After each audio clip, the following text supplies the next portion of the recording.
Boa tarde a todos. Vamos dar início à sessão de julgamento do dia 27 de julho de 2020.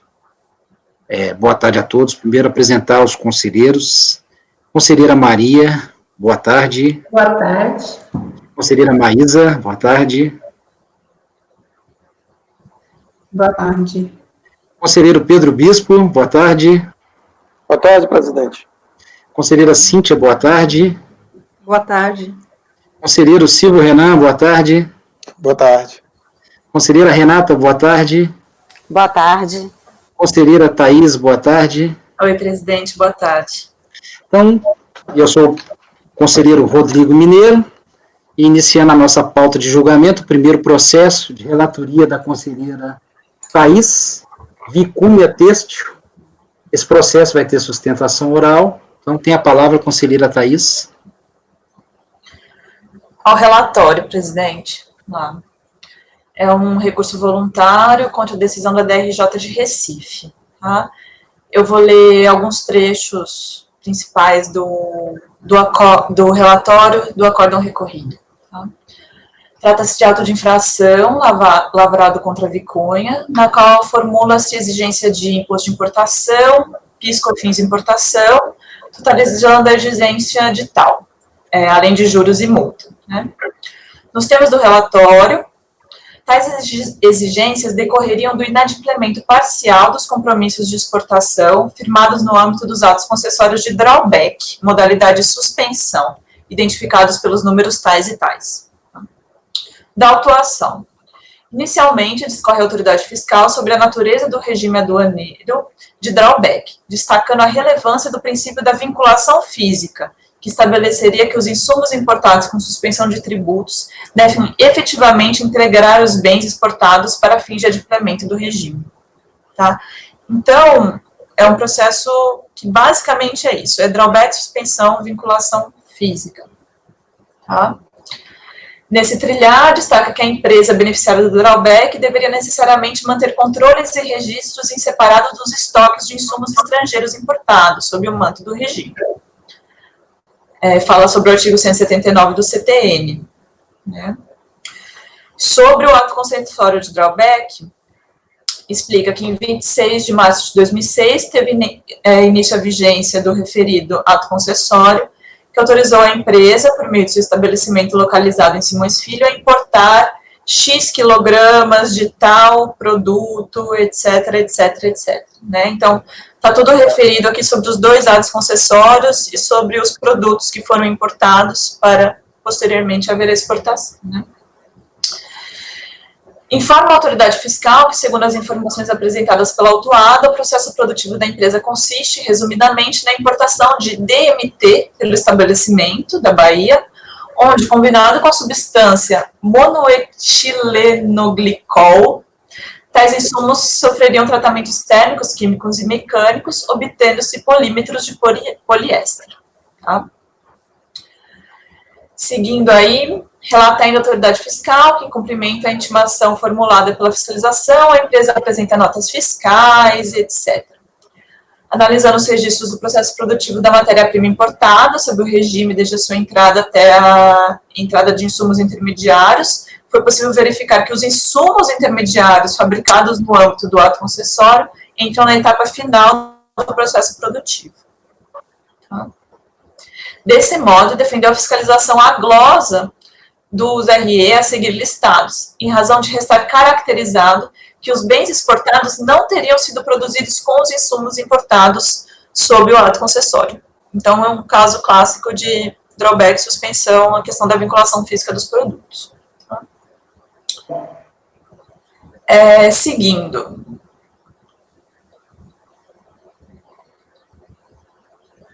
Eu vou passar para a impugnação, que está na página 5 do voto, do relatório, desculpa. Regularmente cientificada, comparece a autuada ao processo para impugnar o lançamento. As razões de defesa apresentadas a seguir sintetizadas centram-se em dois pontos principais. A inaplicabilidade do princípio da vinculação física, defendido pela fiscalização, e a desconsideração pela autuação do percentual correspondente às perdas do processo produtivo da impugnante. Tá? Então, a defesa é essa. Seguindo aí, o julgamento da impugnação resultou no acórdão número tal de Recife, cuja ementa segue colacionada abaixo, aí para os meus colegas poderem ver. Resignado, o sujeito passivo recorre a este conselho por meio da petição de folhas 841 a 864, revisando os argumentos de impugnação. E daí vem a questão, presidente, esse processo não é a primeira vez que está no colegiado, tá?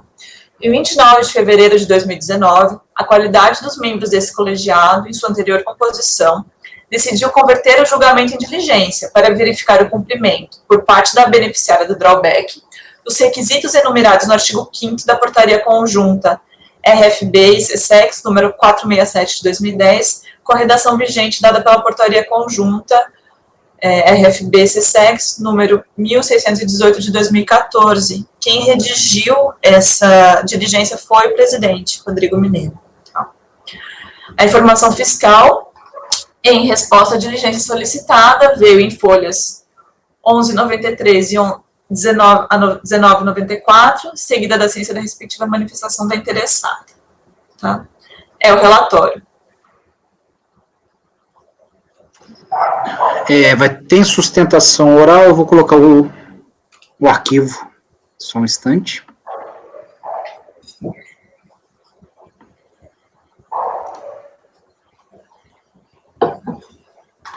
Eu peço que vocês me avisem se o vídeo não entrar.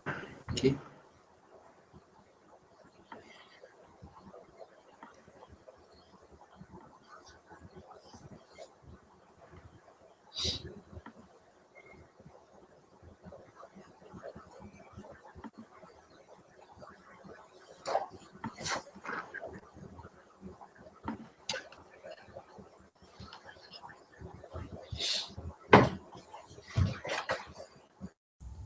Bom, senhor presidente, senhora relatora, os demais conselheiros, meu boa tarde a todos. O objeto do processo 12.689.000.578/2007-38, envolvendo o contribuinte Vicunha Teixo S.A., refere-se à controvérsia entre a vinculação física e o princípio da fungibilidade. Não estou vendo o vídeo não, presidente. Do regime drawback suspensão, quando da importação de insumos e posterior exportação. Estão vendo o vídeo ou não?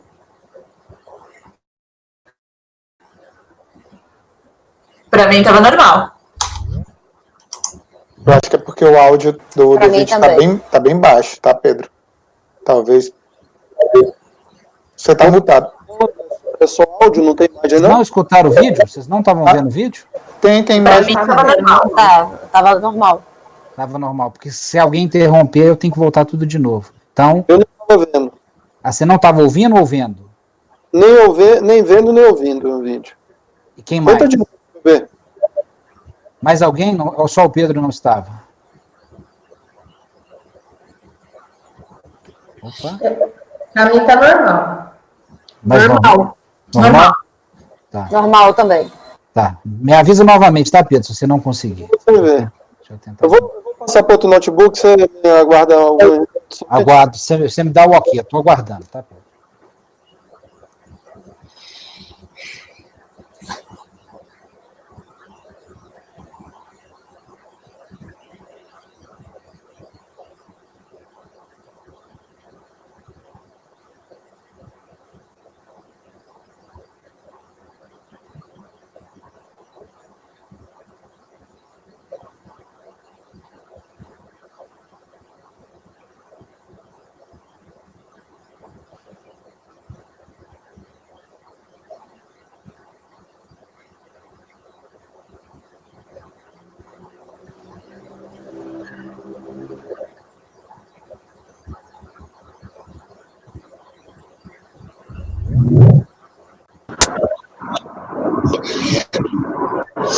Tenta de novo, presidente. Ok.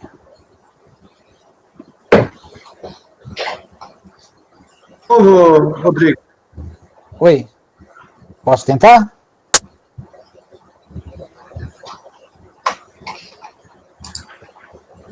Está me ouvindo? Pode tentar de novo?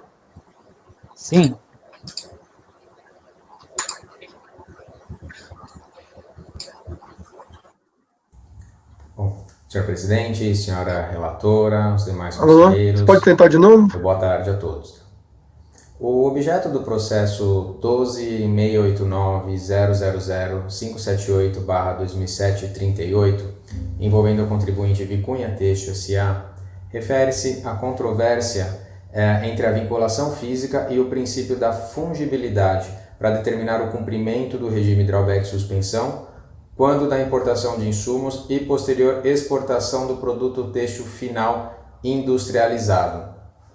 A contribuinte defende a utilização do princípio da fungibilidade para caracterizar o cumprimento do regime drawback, principalmente após a edição da Portaria CSEX 1618 de 2014, que acabou viabilizando a substituição dos insumos importados por outros equivalentes ou idênticos. E a possibilidade de efeito retroativo da citada portaria ela foi amplamente reconhecida em virtude do artigo 106, inciso 2 do Código Tributário Nacional. Fato esse que foi inclusive deliberado na sessão anterior, onde o ilustre conselheiro Rodrigo Mineiro, redator do voto vencedor, deliberou sobre o tema e acatou a possibilidade, o que eu peço vênia para fazer a leitura do parágrafo localizado nas folhas 9 e 38 dos autos. É importante destacar a possibilidade de aplicação retroativa de tais dispositivos. Ainda que a portaria tenha determinado que sua aplicação retrocederia à data da edição da medida provisória 497 de 2010, desde que atendidas as condições estipuladas, entendemos que, para fatos ocorridos anteriormente à referida data, em autos de infração ainda não definitivamente julgados, aplicar-se-ia a retroatividade benigna, prevista no inciso 2, artigo 106 do CTN. E por se tratar de ato não definitivamente julgado, que deixou de defini-lo como infração, destaca-se que é imperativa para a retroação a efetiva comprovação do atendimento dos critérios estabelecidos na portaria por parte do beneficiário. Bom, em que pese esse reconhecimento, por voto de qualidade no julgamento anterior foi determinada a conversão do julgamento em diligência, justamente para verificar se os critérios indicados na portaria, ou seja, os critérios da fungibilidade, foram atendidos quando do atendimento dos atos concessórios vinculados aos autos. Na diligência, a empresa apresentou os documentos comprobatórios das origens dos insumos nacionais e importados, comprovando que ambos foram utilizados para atendimento e cumprimento do regime drawback suspensão. E ambos estão envolvidos e possuem as mesmas características em termos de NCM e especificações técnicas. Por fim, o fiscal concluiu que todos os elementos apresentados possuem as mesmas características, tal como comprovado pela contribuinte. E por ser importante essa conclusão do fiscal, aceitando o atendimento e o cumprimento do princípio da fungibilidade, reconhecendo que a empresa utilizou-se de insumos da mesma qualidade, das mesmas características para atendimento dos atos concessórios, eu peço bem aqui para ler novamente um trecho da fiscalização identificado nas folhas 1194, onde ele diz que esta sessão de controle aduaneiro não tem objeções ou contestações a fazer quanto à resposta apresentada pelo contribuinte. A operação industrial da empresa foi verificada, inclusive em loco, no curso da ação fiscal. Na ocasião, foi constatado que, efetivamente, os insumos utilizados em seu processo fabril possuíam as mesmas características físicas e comerciais, apesar de terem origens diversas. O que foi feito nesta ação fiscal foi identificar nos produtos exportados a utilização dos insumos oriundos das importações amparadas pelos atos concessórios drawback sob análise, excluindo do regime as importações que não foram efetivamente utilizadas nos produtos a exportar, conforme determinava a legislação vigente à época. Portanto, o próprio fiscal lhe reconheceu que a empresa atendeu os requisitos e reconheceu que os produtos utilizados são da mesma quantidade, da mesma qualidade. Tá? Portanto, senhores, dessa forma, uma vez que a determinação da sessão anterior foi que para que o processo descesse em diligência para verificar os cumprimentos da portaria, e uma vez que a fiscalização, a nova fiscalização, reiterou as informações e reconheceu os argumentos do contribuinte, eu peço aqui nesse momento o provimento integral do recurso voluntário para reconhecer a possibilidade da utilização do princípio da fungibilidade e dando ganho de causa ao contribuinte. Agradeço, muito obrigado.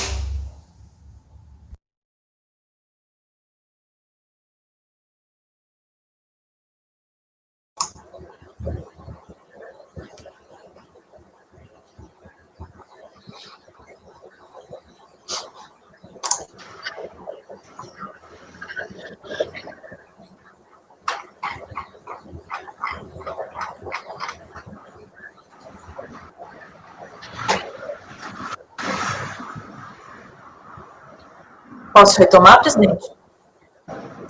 O Mineiro está congelado. Ah, é.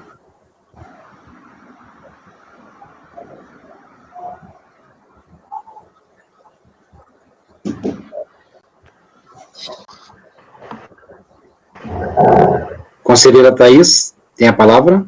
Obrigada. O recurso é tempestivo, preenche os requisitos de admissibilidade, dele tomo conhecimento.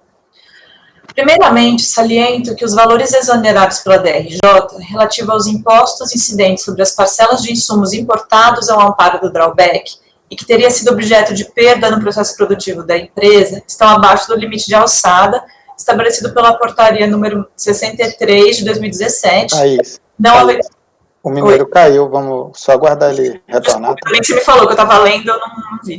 Tudo bem. Obrigada.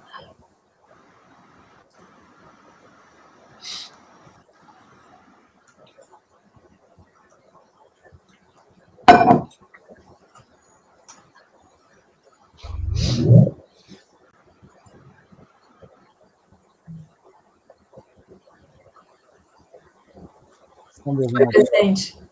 estão me ouvindo agora? Eu li o primeiro parágrafo falando que o limite de alçada está abaixo do valor, então não tem recurso voluntário a ser julgado. Ou, desculpa, recurso de ofício. Ok, obrigado. Pela leitura do acórdão recorrido, verifica-se que a decisão pautou-se na avaliação de que as exigências de ordem instrumental são necessárias e indispensáveis ao reconhecimento da isenção, essencialmente a vinculação da mercadoria exportada ao regime aduaneiro de especial de drawback. Em outras palavras, o colegiado ACO entendeu que não restou demonstrado que a mercadoria importada foi ativamente empregada na fabricação da mercadoria exportada, extinguindo-se a causa suspensiva dos tributos, restaurando-se a obrigação tributária. Tal matéria é consolidamente objeto de larga discussão no CARF. Ao meu sentir, foi concisamente bem tratada pelo conselheiro Jorge Almiro Locke Freire, no acórdão 3402-003-872, julgado por este mesmo colegiado de sua composição anterior, em 2017, com os seguintes dizeres. Tá? Eu vou ler as partes negritadas, tá, pessoal? Tal question sempre foi controvertida, sendo sempre a convicção da Receita no sentido esposado pelo relatório fiscal. Contudo, houve por bem o legislador colocar uma pá de cal sobre a exigência, definindo a contenta por meio da Lei 11.774 de 2008. Vejamos, que daí no artigo 17 diz: podem ser substituídos por outros produtos nacionais ou importados da mesma espécie, qualidade e quantidade, importados ou adquiridos no mercado interno, sem suspensão do pagamento dos tributos incidentes, nos termos e limites e condições estabelecidos pelo Poder Executivo. A mim já basta a definição legal para desconstituir o lançamento. Eis que sua motivação não questionou que o produto importado com a suspensão não teria sido substituído por outro da mesma qualidade e quantidade, mas exclusivamente pela questão da falta de vinculação física, que é justamente igual a esse caso aqui. Tá? Em reforço, em regulamentação à referida lei, a portaria conjunta RFB-CSEX 467 de 2010, com redação vigente pela portaria 1118 de 2004, estabelece que, está aí a redação para os senhores, que é conhecida. Constata-se, pois, que há desnecessidade de vinculação física, atendidos os preceitos da lei e regulamento, fato que não foi objeto da motivação do lançamento. Demais disso, igualmente afasta a necessidade de controle segregado de estoque das mercadorias, que possam ser substituídas por outras, como eu entendo ser o caso dos autos. Listagem, tendo incidir na espécie o artigo 106.2 do Digesto Tributário, pelo que é de ser dado provimento ao recurso voluntário para cancelar a exigência. Então, volto às minhas palavras agora. Adiro a integralidade das conclusões alcançadas pelo conselheiro. Ademais, quanto à possibilidade dos produtos importados sujeitos ao benefício poderem ser substituídos por outros produtos nacionais da mesma espécie, qualidade e quantidade, adquiridos no mercado interno sem suspensão do pagamento dos tributos incidentes, cumpre lembrar que o termo da mesma espécie, qualidade e quantidade se aplica aos produtos fungíveis, conforme o artigo 85 do Código Civil, que diz: são fungíveis os móveis que podem substituir-se por outros da mesma espécie, qualidade e quantidade. Tal dispositivo aponta que aqueles bens que se apresentarem com as mesmas características, espécies, qualidade e quantidade podem ser substituídos por outros. Por conseguinte, com a inovação legislativa, a observância do princípio da vinculação física para a fruição da modalidade de drawback suspensão passou a considerar, para tanto, a particularidade do produto importado, de modo a conferir maior segurança jurídica e justiça aos sujeitos passivos. Eis que a observância ao princípio foi afastada quando o beneficiário do regime suspensivo permitiu-se importar insumos do exterior, vendê-los no mercado interno e, posteriormente, adquirir outros, também no mercado interno, nacionais ou importadas, da mesma espécie, qualidade e quantidade, para empregá-los no processo de industrialização daqueles produtos que exportaram. Isso aí é uma citação de um acórdão da Câmara Superior, tem nota de rodapé para vocês, tá? Sobre esse tema, o princípio da identidade versus o princípio da equivalência, o STJ, em julgamento 7 de recurso especial, assim manifestou. Está aí a ementa para os senhores do RESP 413.564. Por essas razões, que não se consideram como infrações os apontamentos da autoridade fiscal no presente caso. Lembrando que a quantidade necessária de exportação do produto manufaturado foi comprovada e reconhecida pelo agente fiscal. Dessarte, entendo que o presente caso deve ser resolvido em favor da recorrente, uma vez que o fundamento do auto de infração consiste justamente na ausência de vinculação física entre os bens importados e exportados, para fins de cumprimento dos requisitos do drawback suspensão, bem como na suposta necessidade de manter controles e registros em separado dos estoques de insumos estrangeiros importados sob o manto do regime, e igualmente controle em separado dos produtos finais produzidos com tais insumos. Tal fundamento, como descrito a Lures, não procede. E daí vem, presidente, uma questão que acho que para o senhor é importante e talvez para outros conselheiros. Não fosse o bastante, no presente caso, restou comprovado pela diligência requerida por este colegiado que a recorrente cumpriu os requisitos do artigo 5º da Portaria Conjunta 467 de 2010 com a redação da 1618 de 2014, como bem sintetizado pela recorrente em sua manifestação de folhas 1200 a 1204. A autoridade fiscal se manifestou, concordando expressamente com as informações e documentos apresentados pela recorrente, nos seguintes termos. E aqui, pessoal, é o trecho que o patrono acabou de ler na sustentação dele. Eu vou poupar a leitura, que é justamente concordando com tudo, tá? Que os requisitos da portaria foram efetivamente cumpridos. Assim, mesmo que se entenda que não é o caso de cancelamento da autuação fiscal por se respaldar em motivação desconforme a melhor interpretação da lei, é o caso de ser reconhecido o direito da recorrente.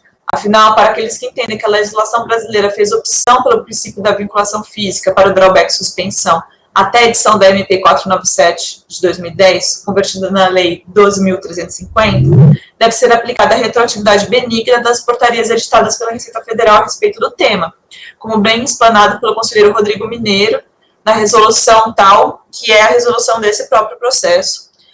Transcrevo a seguir suas considerações, que eu acho que também é dispensável a leitura, que é justamente a questão do cumprimento das portarias e de que isso tem uma interpretação retroativa.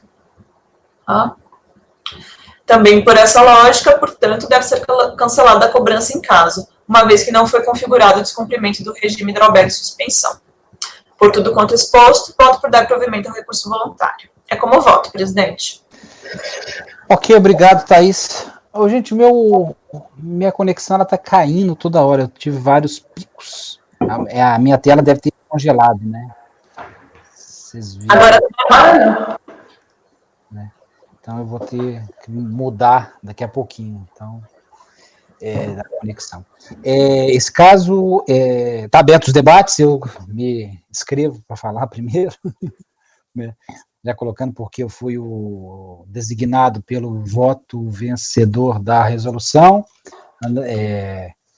Eu vi que foi atendida a resolução, foi atendida a fiscalização, concordou, atestou, né, que a empresa cumpriu com os requisitos da portaria, né? Não vou entrar aqui no mérito se a fiscalização deveria ter feito de um jeito A, B ou C, porque não é o caso, né? A fiscalização, como autoridade fiscal do caso, fez e era competente para tanto, né?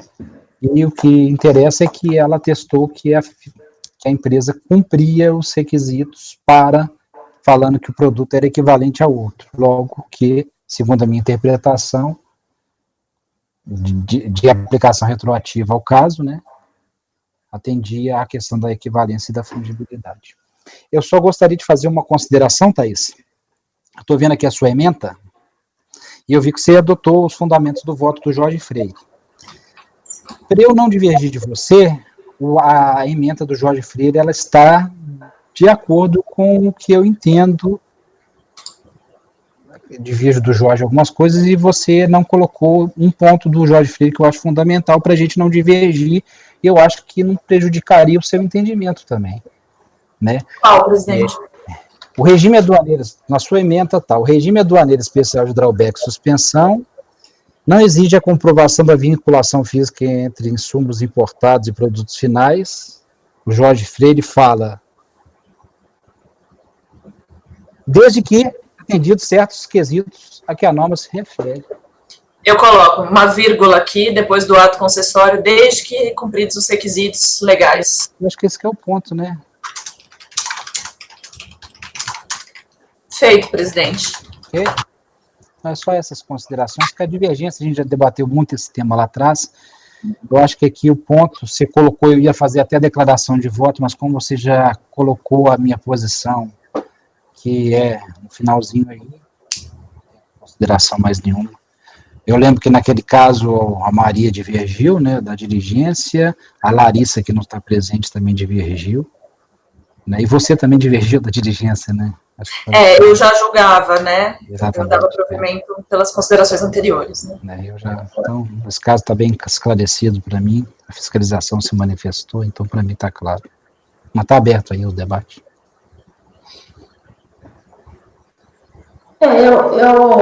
Eu acho que não é o caso de retroagir, né, a norma nova.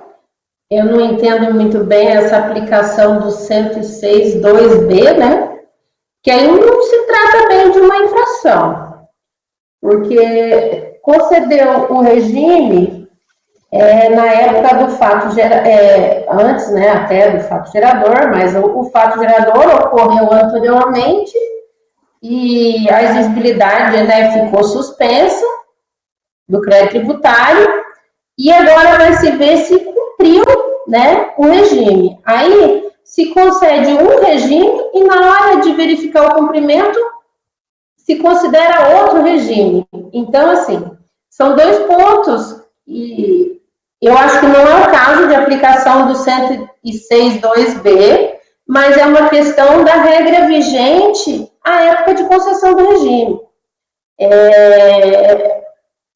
E eu acho que nesse caso aplica-se a mesma regra do fato gerador, né? Aplica-se a norma vigente na data do fato gerador. Então não é o caso de retroagir, que não se trata de infração, nós não estamos falando de nada, estamos falando apenas da exigência de tributos que se encontravam com a exigibilidade suspensa. E além disso, né, a portaria que regulamentou e diz expressamente que vige só a partir daquela data, né, acho que é 28 de julho de 2010. Dessa forma que está procedendo, se concede um regime e na hora do cumprimento, verifica os requisitos para cumprimento de um outro regime que nem existia na época da concessão desse regime. Né? Então, assim, eu não posso concordar com isso, não. E aí, o 106.2b, eu não sei bem por que se aplica, porque não estamos falando de infração, né? Ok, Maria, até esse entendimento, a Larissa, a gente começou a debater lá, e é um entendimento de muitos aduaneiros, eu entendo, eu sei dessa posição. É só falar, eu entendo que é o mesmo regime, e a questão é a seguinte, como o entendimento da época era,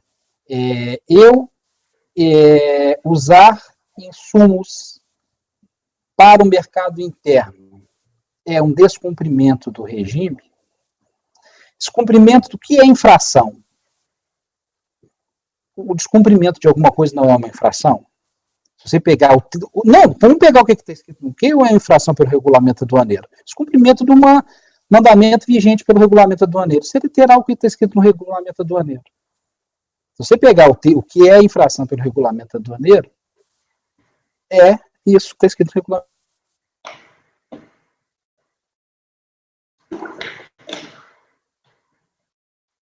Eu não estou ouvindo.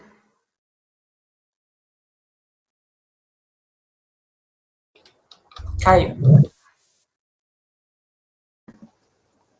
Hoje está difícil, eu vou conectar daqui a pouco em outra conexão.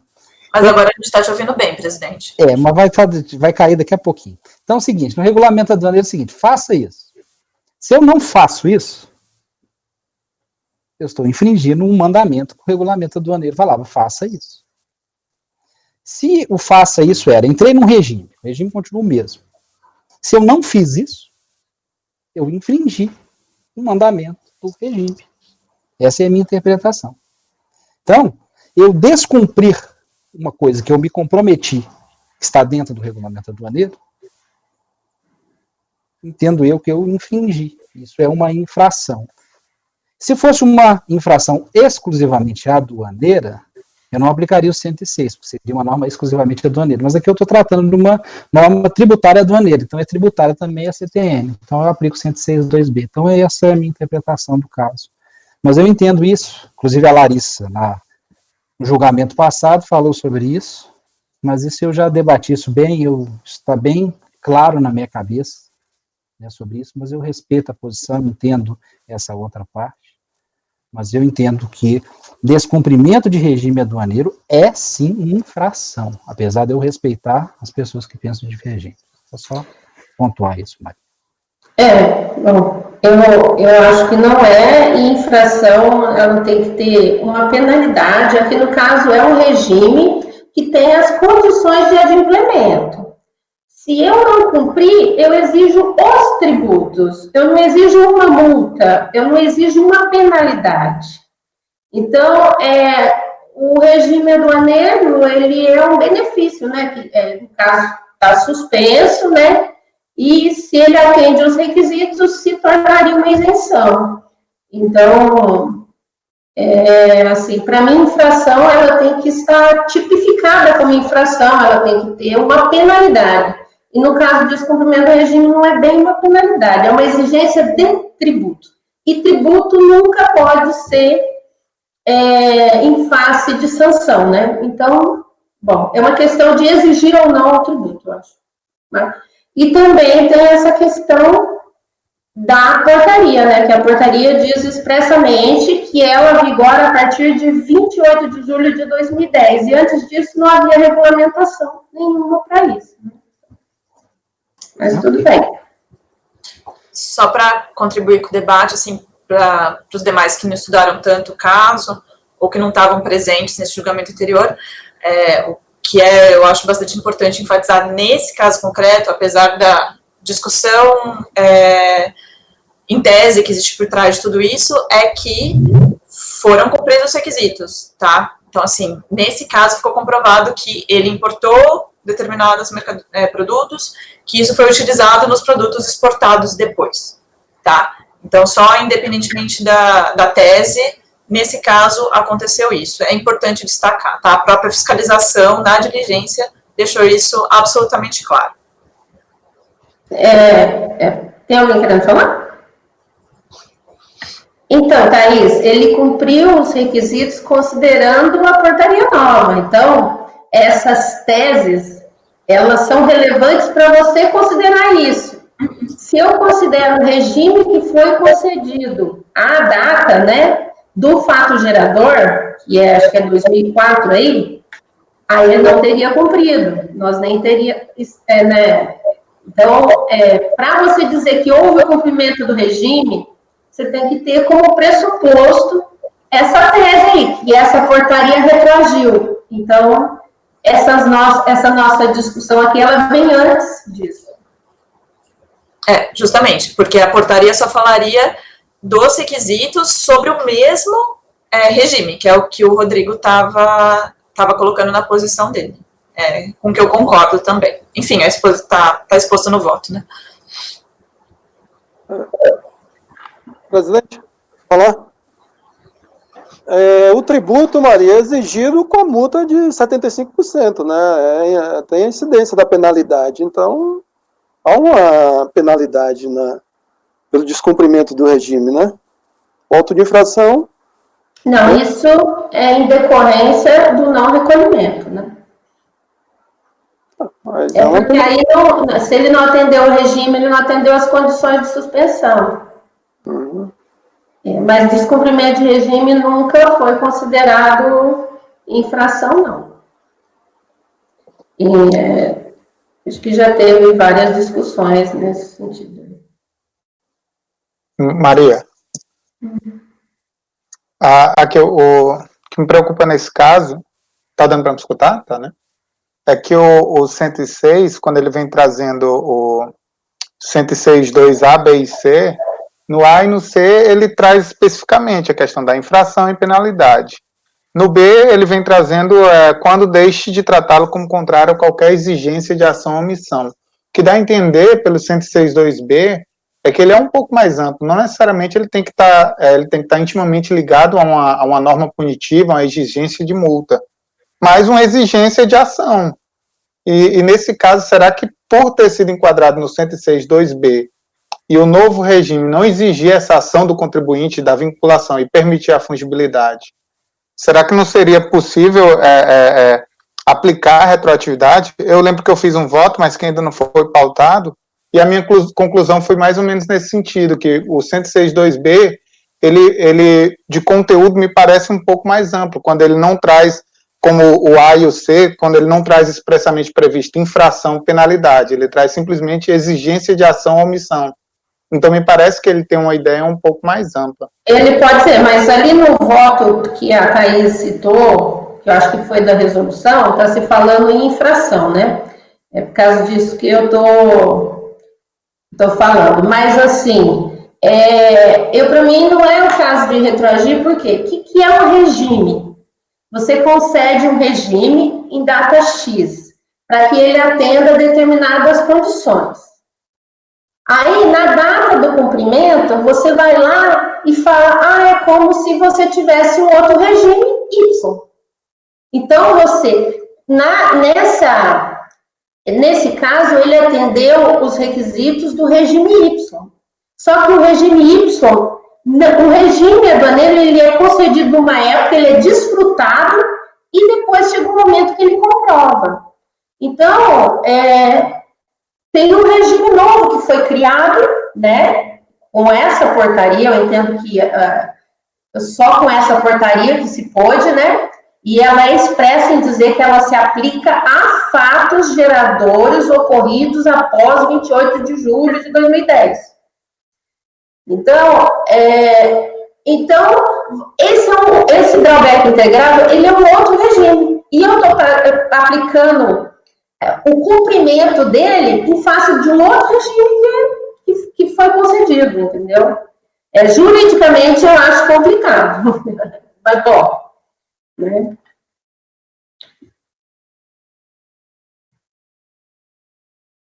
Não estou ouvindo. Estou ouvindo.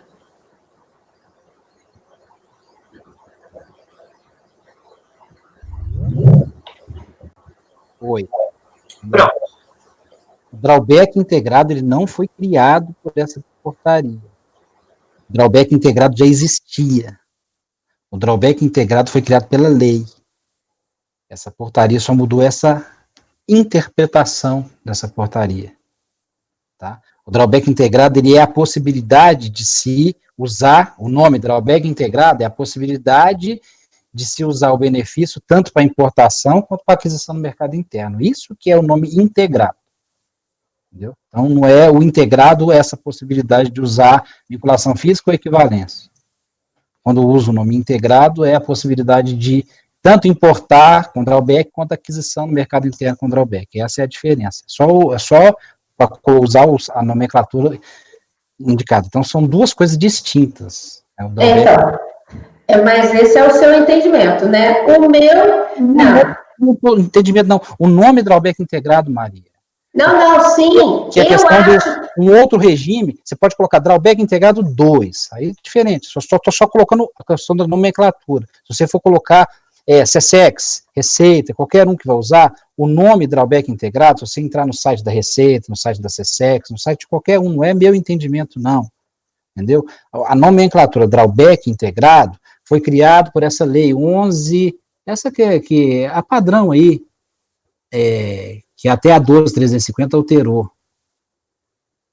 O número da lei não me importa. Não, eu sei disso, Rodrigo, mas o meu ponto é que só a partir da regulamentação que ele pode ser mudou o regime, eu entendi que você falou que a partir daí é um outro regime, eu só estou colocando um nome, que drawback integrado não significa... Não, sim.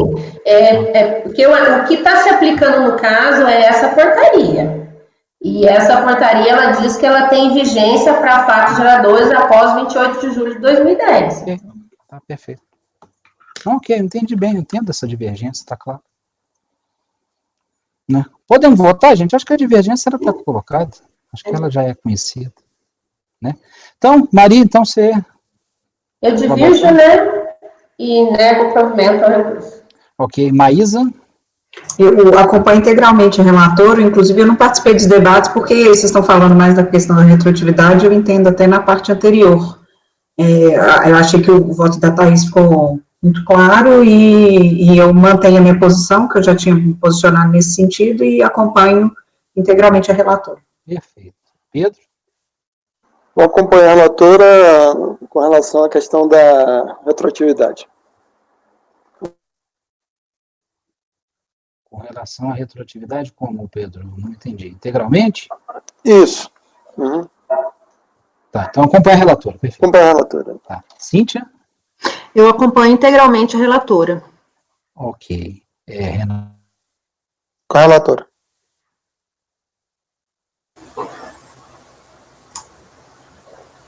Posso falar?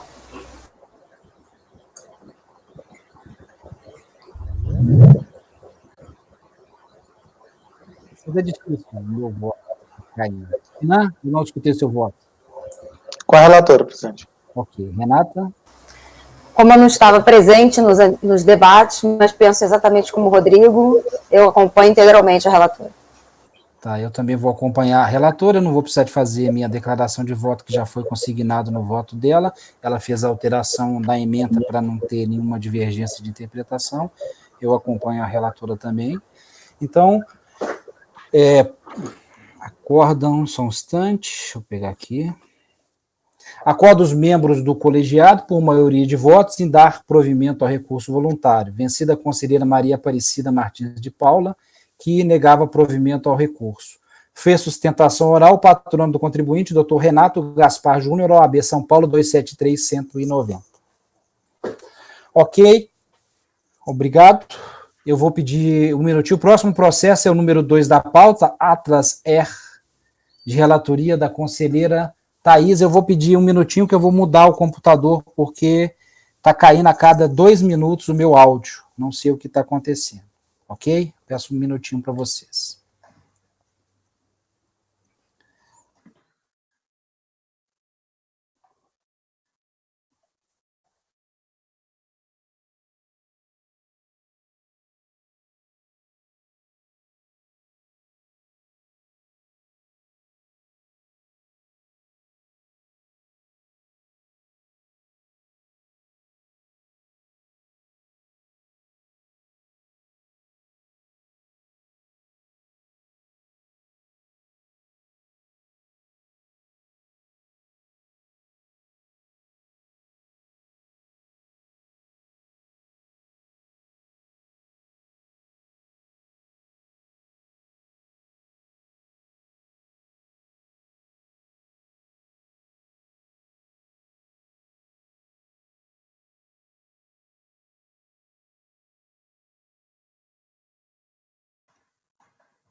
Pronto, estou de volta.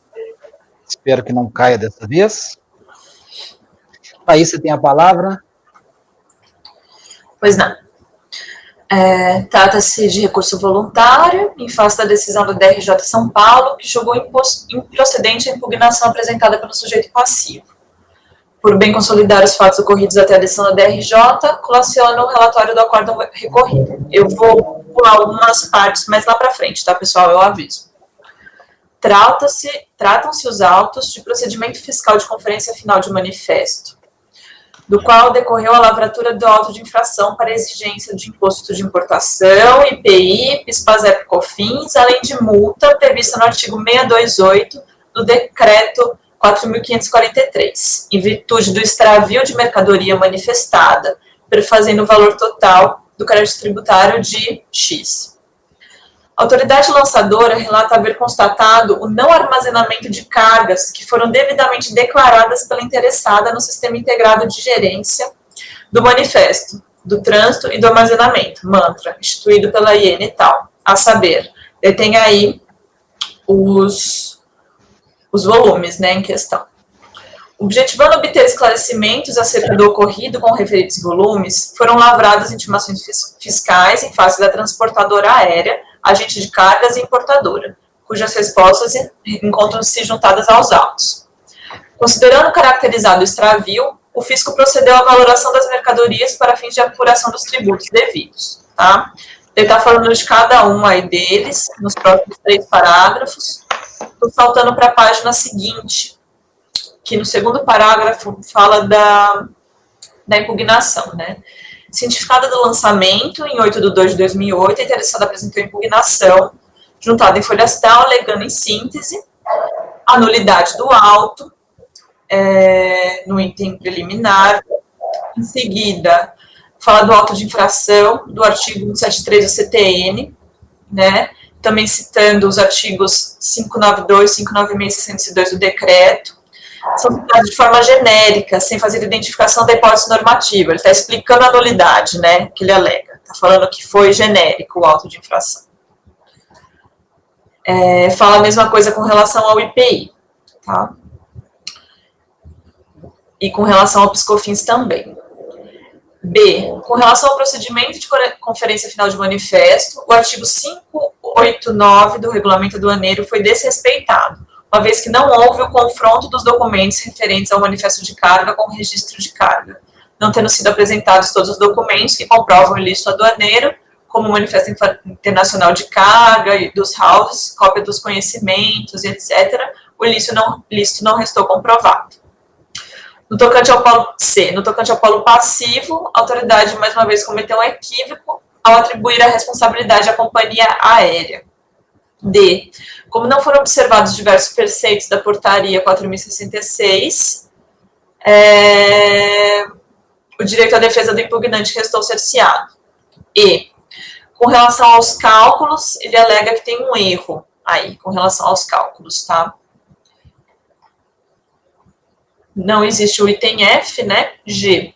Enumera diversos aspectos pelos quais a Lei 10.865 feriu a Constituição Federal. H. Caso não escolhidas as preliminares, apresenta questões de mérito, né? Daí, com relação a cada um dos volumes, né, ele vai falar que, na verdade, não tem prova de que houve o extravio das mercadorias, tá? E ele fala isso pormenorizadamente. Eu acho que eu posso saltar isso do relatório porque vai ser tratado ponto a ponto no voto, presidente. Tá? O julgamento da impugnação resultou no acórdão que está em folhas 218 a 229, que está aí a ementa condicionada para os senhores. Em resignado, o sujeito passivo recorre a este conselho por meio da petição de folhas tal, apresentando os seguintes pontos de defesa. Preliminarmente, 1. Da nulidade do procedimento de conferência final do manifesto. 2. Da legitimidade passiva da recorrente. 3. Da ilegalidade da base de cálculo da contribuição ao PIS e da COFINS. E com relação ao mérito, 4. Está comprovado que não houve extravio das cargas, e sim erro no sistema mantra, de modo que não existiria o ilícito aduaneiro em questão. Requer que o processo seja convertido em diligência para tal comprovação apresentando requisitos.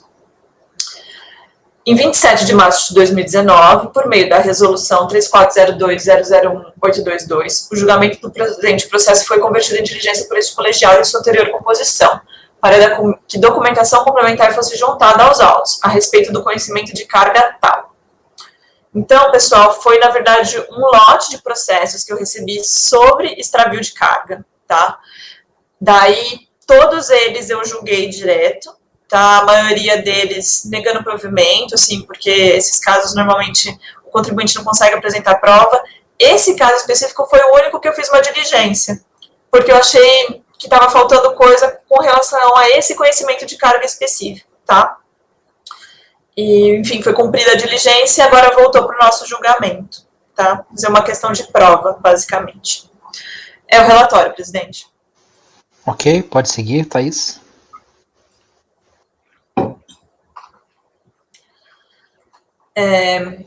Recurso é tempestivo, preenche as condições de admissibilidade, delitando conhecimento. Vamos lá, tem vários pontos. Em relação a preliminar de nulidade, né? A decisão recorrida traz didática abordagem da documentação aduaneira discutida no presente processo, na época vigente aos fatos, nos seguintes termos. Vou ler, tá? Isso aqui é importante. Examinemos inicialmente o contexto normativo que disciplina o procedimento de conferência final de manifesto, tal como previsto no artigo 589 do Regulamento Aduaneiro, vigente à época. Artigo 589. A conferência final de manifesto de carga destina-se a constatar o extravio ou acréscimo de volume ou de mercadoria entrada no território aduaneiro mediante confronto do manifesto com os registros de descarga. Consoante os termos do artigo 39 do mesmo diploma legal, temos que toda mercadoria procedente do exterior transportada por qualquer via deve ser registrada em manifesto ou em outra declaração de efeito equivalente. A IN 102 instituiu um sistema de controle informatizado de cargas, denominado MANTRA, que disciplina os procedimentos de controle aduaneiro de carga aérea procedente do exterior, entre outros. De acordo com o artigo 4º dessa norma, a carga procedente do exterior será informada no MANTRA pelo transportador ou desconsolidador da carga, previamente à chegada do veículo transportador, sendo tais informações apresentadas à unidade local da SRF, que jurisdiciona o seu local de desembarque. O parágrafo 3º do artigo 4º prevê que as referidas informações poderão ser complementadas no prazo que especifica, tá? Tem aí o que diz. Considerando que o transportador poderia ter solicitado a exclusão do documento de carga objeto do procedimento fiscal dentro do prazo previsto no inciso 2, concluiu a autoridade aduaneira que, não o fazendo, a carga foi considerada manifestada para todos os efeitos legais, conforme determina o artigo 6º, inciso 1. Artigo 6º, lá, para todos os efeitos legais, a carga será considerada manifestada junto à unidade da Receita quando ocorrer no MANTRA o registro da chegada do veículo procedente do exterior. Sobre o manifesto informatizado de carga, esclarece a IN que se trata do conjunto de registros de documentos de carga relacionados a um determinado veículo chegado no território aduaneiro. Compõe o referido manifesto o conjunto das informações sobre carga manifestada. Em outras palavras, temos que o manifesto é um rol ou relação dos conhecimentos de carga emitidos pelo transportador. Já o conhecimento de carga prova o recebimento da mercadoria pelo transportador e a obrigação deste de entregá-la no local de destino, reputando-se não escrita qualquer cláusula restritiva ou modificativa dessa prova ou obrigação. Tá? Já tivemos ocasião de pontuar que o manifesto informatizado de carga compõe-se do conjunto de informações, etc. Ocorre, porém, que o MANTRA, né, cuida também de gerenciar o registro de descarga. Então, na verdade, a questão é tudo isso tem que casar. Se não casa, vai ser considerada extraviada a mercadoria. Tá? Em consequência, o procedimento fiscal de conferência final de manifesto, consubstanciado pelo confronto do manifesto com o registro de descarga, extrai tanto as informações do manifesto como aquelas de descarga em um sistema único do MANTRA. Fecha aspas, né? Volto às minhas palavras. Diante de tais considerações, acerca do procedimento final de manifesto, com as quais coaduna em sua integralidade, no caso concreto, ao confrontar as informações constantes do manifesto informatizado de carga com aquelas relativas à sua descarga, a fiscalização constatou que as cargas faltaram na descarga, uma vez que não foram objeto de armazenamento. Ou seja, foi apurada divergência entre os registros das mercadorias manifestadas e aquelas descarregadas. Tá? Então, a mercadoria manifestada faltou na descarga. Desculpa se isso ficou muito repetitivo, é que, como para mim era uma novidade, eu fui fazendo um negócio, né, assim, de modo que a fiscalização bem considerou como ocorrido o extravio. Nessa situação, em que o transportador tem contra si a prova do recebimento da carga e a obrigação legal de sua entrega no lugar de destino, dele é a responsabilidade tributária pelo extravio verificado, salvo se comprovada a ocorrência de caso fortuito ou força maior, o que não ocorreu no presente caso. Como leciona Rosaldo Trevisan, nos casos em que a mercadoria comprovadamente ingressas no país, registradas nos documentos correspondentes, estejam sob a guarda de tais profissionais e não sejam apresentadas à aduana, o transportador e o depositário se convertem de forma legal, geral, em importadores para consumo. Ademais, o fato de a autoridade fiscal poder elencar como responsável solidário outrem, em nada altera a responsabilidade original do transportador, já que ambos seriam igual ou conjuntamente cobrados pelo valor global da dívida. Por tais razões, devem ser afastadas as preliminares arguidas pela recorrente, sendo que uma delas era a questão da irresponsabilidade passiva. Por isso que eu trouxe essas considerações no final aí. Presidente, eu não sei se o senhor quer votar por tópicos, porque eles são, né, bem diferentes, ou se eu posso seguir. Diga. Pode seguir, Thaís. Pode seguir, a gente vota tudo. Da ilegalidade da base de cálculo da contribuição ao PIS da COFINS. Pessoal, esse assunto aqui é conhecidíssimo, é o que foi julgado pelo Supremo no RE 559937, que declarou a inconstitucionalidade da cobrança de PIS/COFINS sobre o ICMS e as próprias contribuições na base, né? E daí o que eu fui fazer foi ver se isso tinha no caso, e eu vi que tem. Daí tem aí a tabela da fiscalização, se vocês quiserem conferir, vocês me fazem um favor, inclusive. Tá em folhas 159, tá?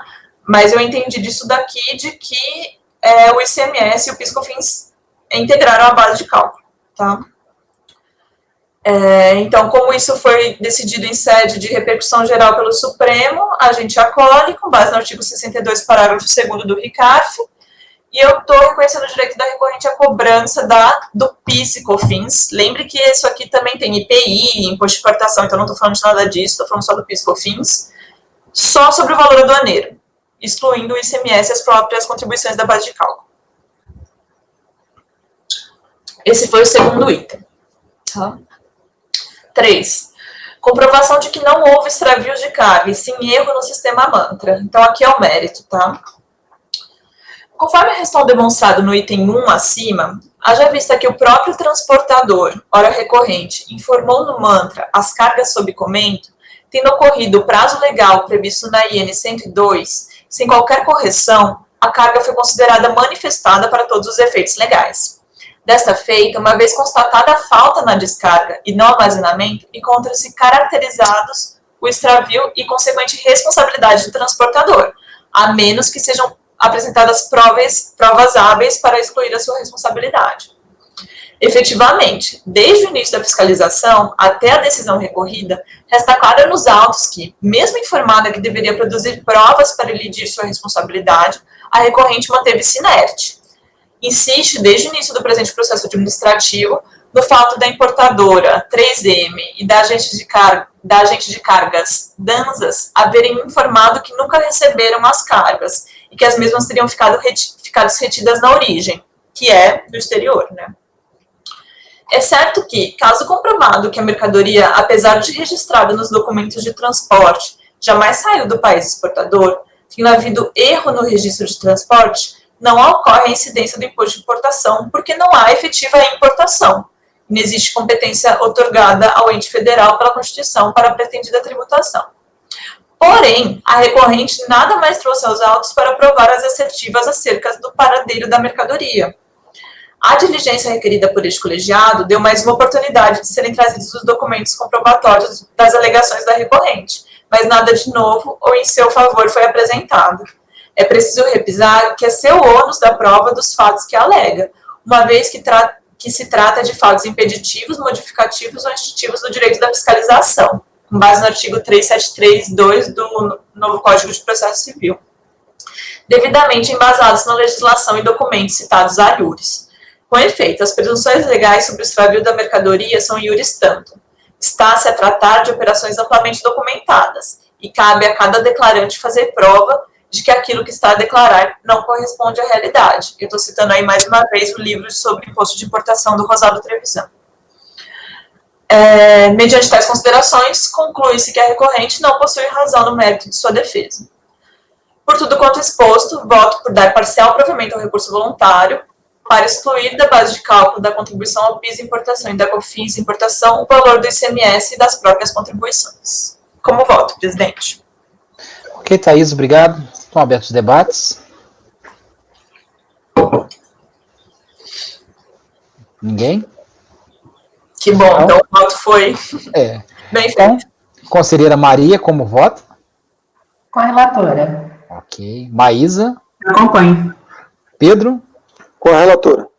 Cíntia? Com a relatora. Renan? Com a relatora. Renata? Acompanho a relatora. Eu também acompanho a relatora. Então, acordam os membros do colegiado, por unanimidade de votos, em dar parcial provimento ao recurso voluntário para excluir da base de cálculo da contribuição ao PIS importação e da COFINS importação o valor do ICMS e das próprias contribuições.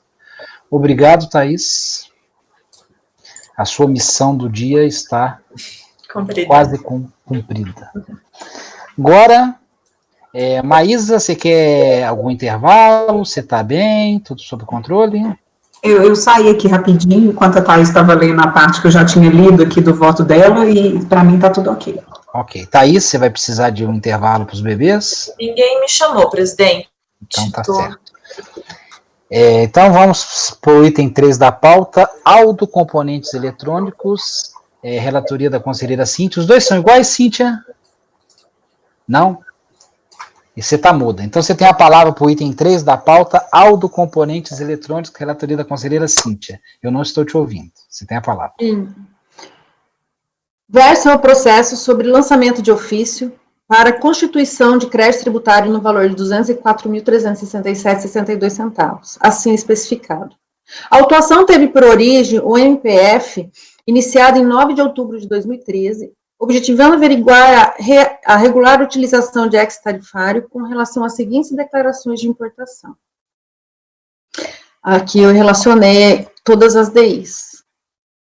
Em síntese, afirmou o ilustre auditor fiscal que nos anos de 2012 e 2013, a empresa autuada registrou e desembaraçou diversas declarações de importação utilizadas na importação de produtos denominados cartão de memória para computador, celular e câmera digital, classificando-os na NCM código 85235110, utilizando-se do ex-tarifário 01, com alíquota de 10% para o IPI, devido na importação, conforme o decreto 7.660/2011.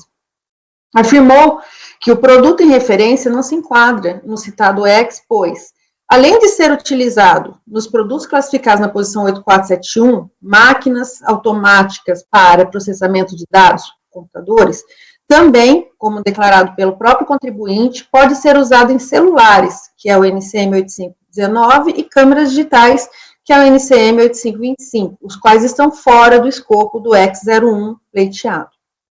Com isso, foi realizada a revisão das declarações de importação que se enquadravam na mesma situação, e conforme determinado pelo artigo 44, inciso 1, parágrafo 1º da Lei 9.430/96, e previsto no artigo 725.2 do Regulamento Aduaneiro, foi aplicada a multa de 15%, a alíquota de 15% e cobrada a diferença do IPI e contribuições sociais devidas na importação, além da multa estabelecida pelo artigo 84 da MP 2158/3501, combinando com o artigo 69 da Lei 10.833/03, previsto no artigo 711.3, parágrafo 1º, incisos 1 e 4 do RA 2009.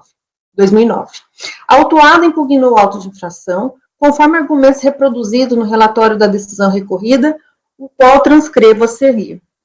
Resumindo os argumentos da impugnação,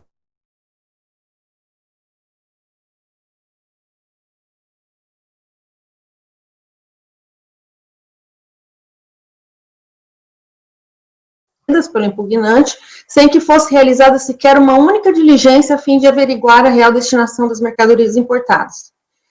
Alega também que o auto de infração padece de nulidade por faltar-lhe motivação e que, ao aplicar a penalidade ao sujeito passivo, baseada em mera presunção, o fisco se furta ao dever de verificação de outros elementos que demonstrariam as impropriedades da aplicação da penalidade ao sujeito passivo.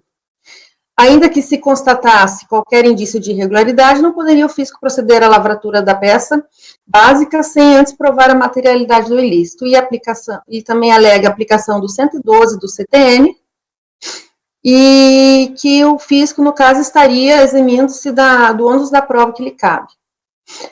Alega ainda que a autoridade fiscal, para sustentar a presunção comum, se apoia em mera descrição da mercadoria, constante da DI, documentos esses os quais o presente procedimento reputam-se como indícios. Pede que a multa por enquadramento incorreto seja aplicada sobre a somatória dos valores aduaneiros de todas as DIs, e não para cada DI. Requer a realização de diligência para averiguar a destinação das mercadorias importadas, e requer, por fim, que seja revista a forma de aplicação da multa por enquadramento correto, bem como seja garantido ao sujeito passivo a redução da multa de ofício nos termos do artigo 732, 1 e 2 do Decreto 6.759 de 2009.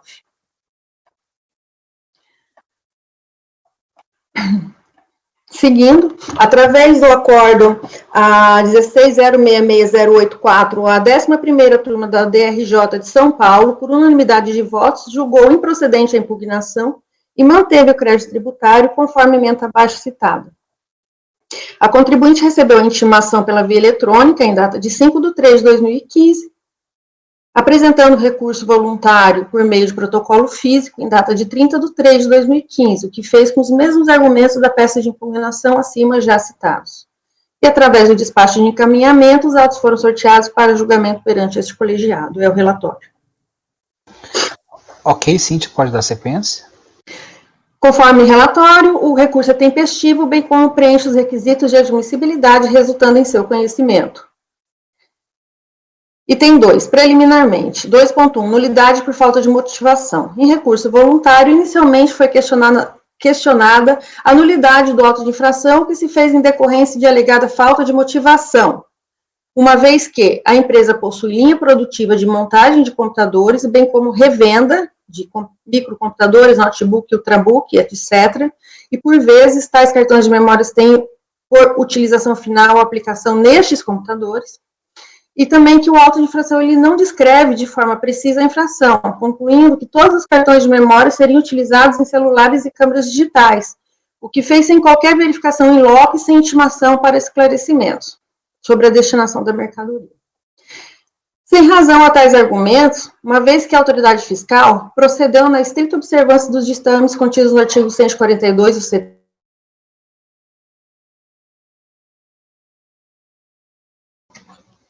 Vocês estão ouvindo ou só eu que ficou mudo?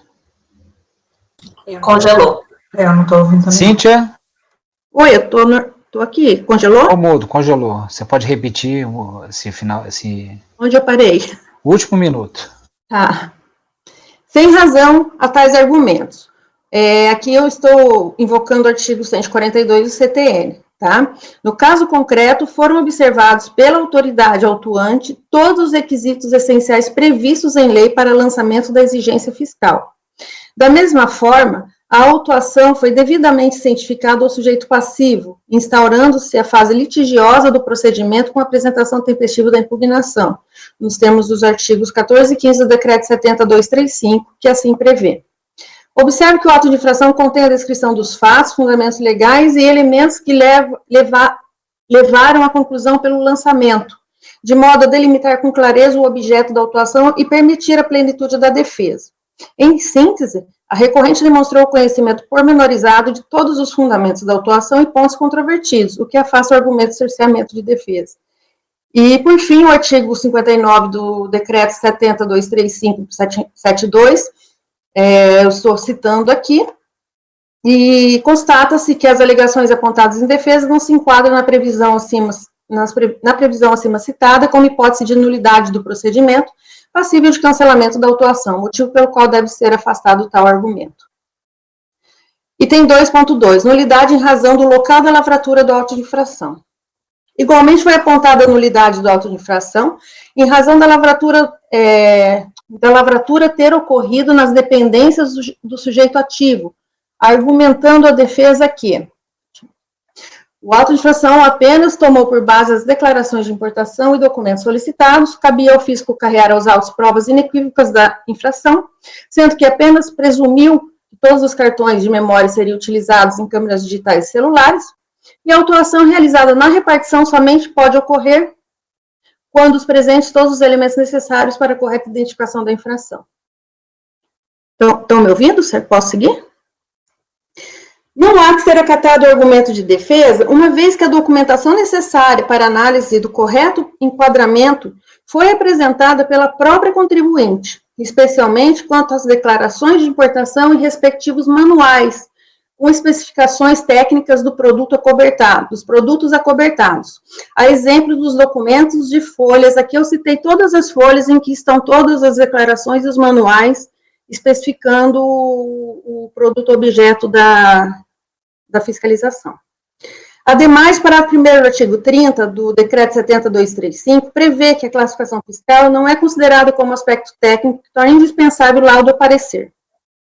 Nesse sentido, eu destaco o parecer normativo COSIT número 6/2018, proferido com a seguinte ementa, que eu estou transcrevendo a ementa, só destaco aqui onde eu negritei, que as características técnicas, assim entendidos aspectos como, por exemplo, matérias constitutivas, princípio de fundamentos e processo de obtenção da mercadoria, descritas em laudos ou pareceres, elaborados na forma prescrita no artigo 16, inciso 4, 18, 29 e 30 do Decreto 70.235, devem ser observadas, salvo se comprovada sua improcedência, devendo ser desconsideradas as definições que fujam da competência de profissionais técnicos.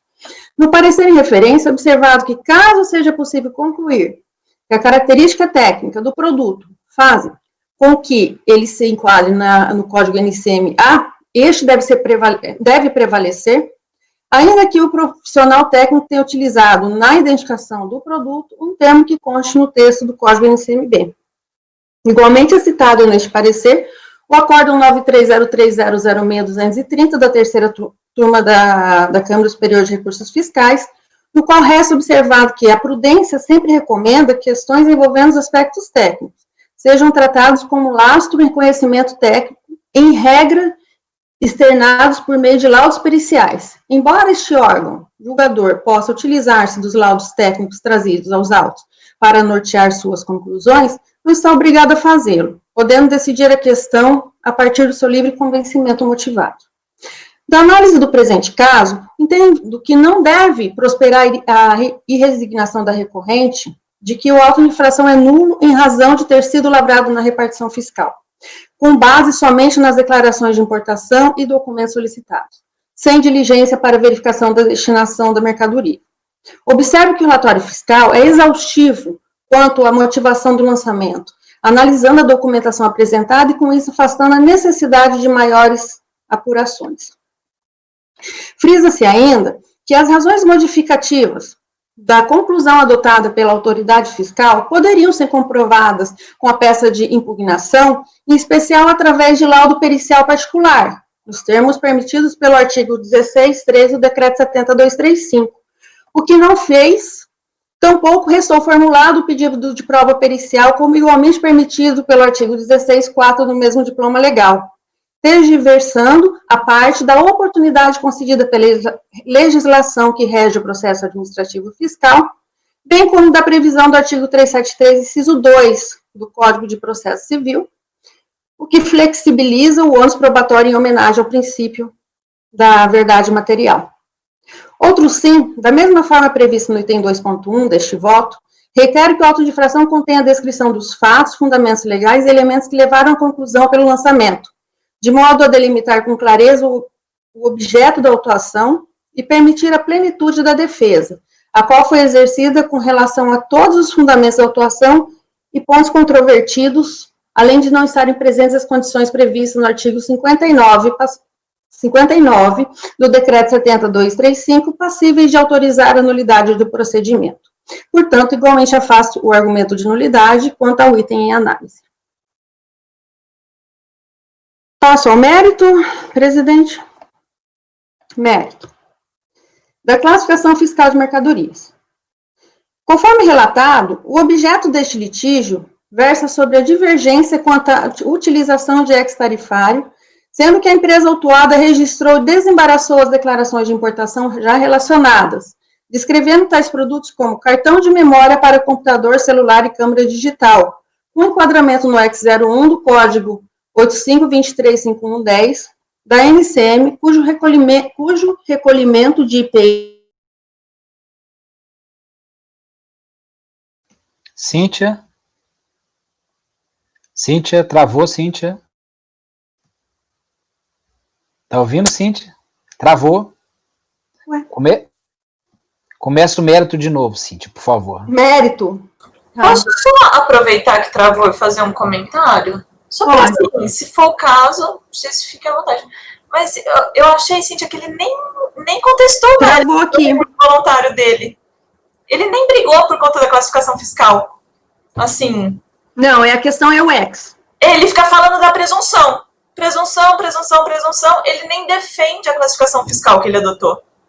Na verdade, a questão aqui é o produto, cartão de memória para computador e câmera digital, ele se enquadra ou não na posição 8471, que é a previsão do X01, né? Então, aqui, no meu voto, eu estou demonstrando que ele não se enquadra nesse 8471, né, motivo pelo qual está correto a classificação adotada pela fiscalização, excluindo o X. Resumindo. Sim.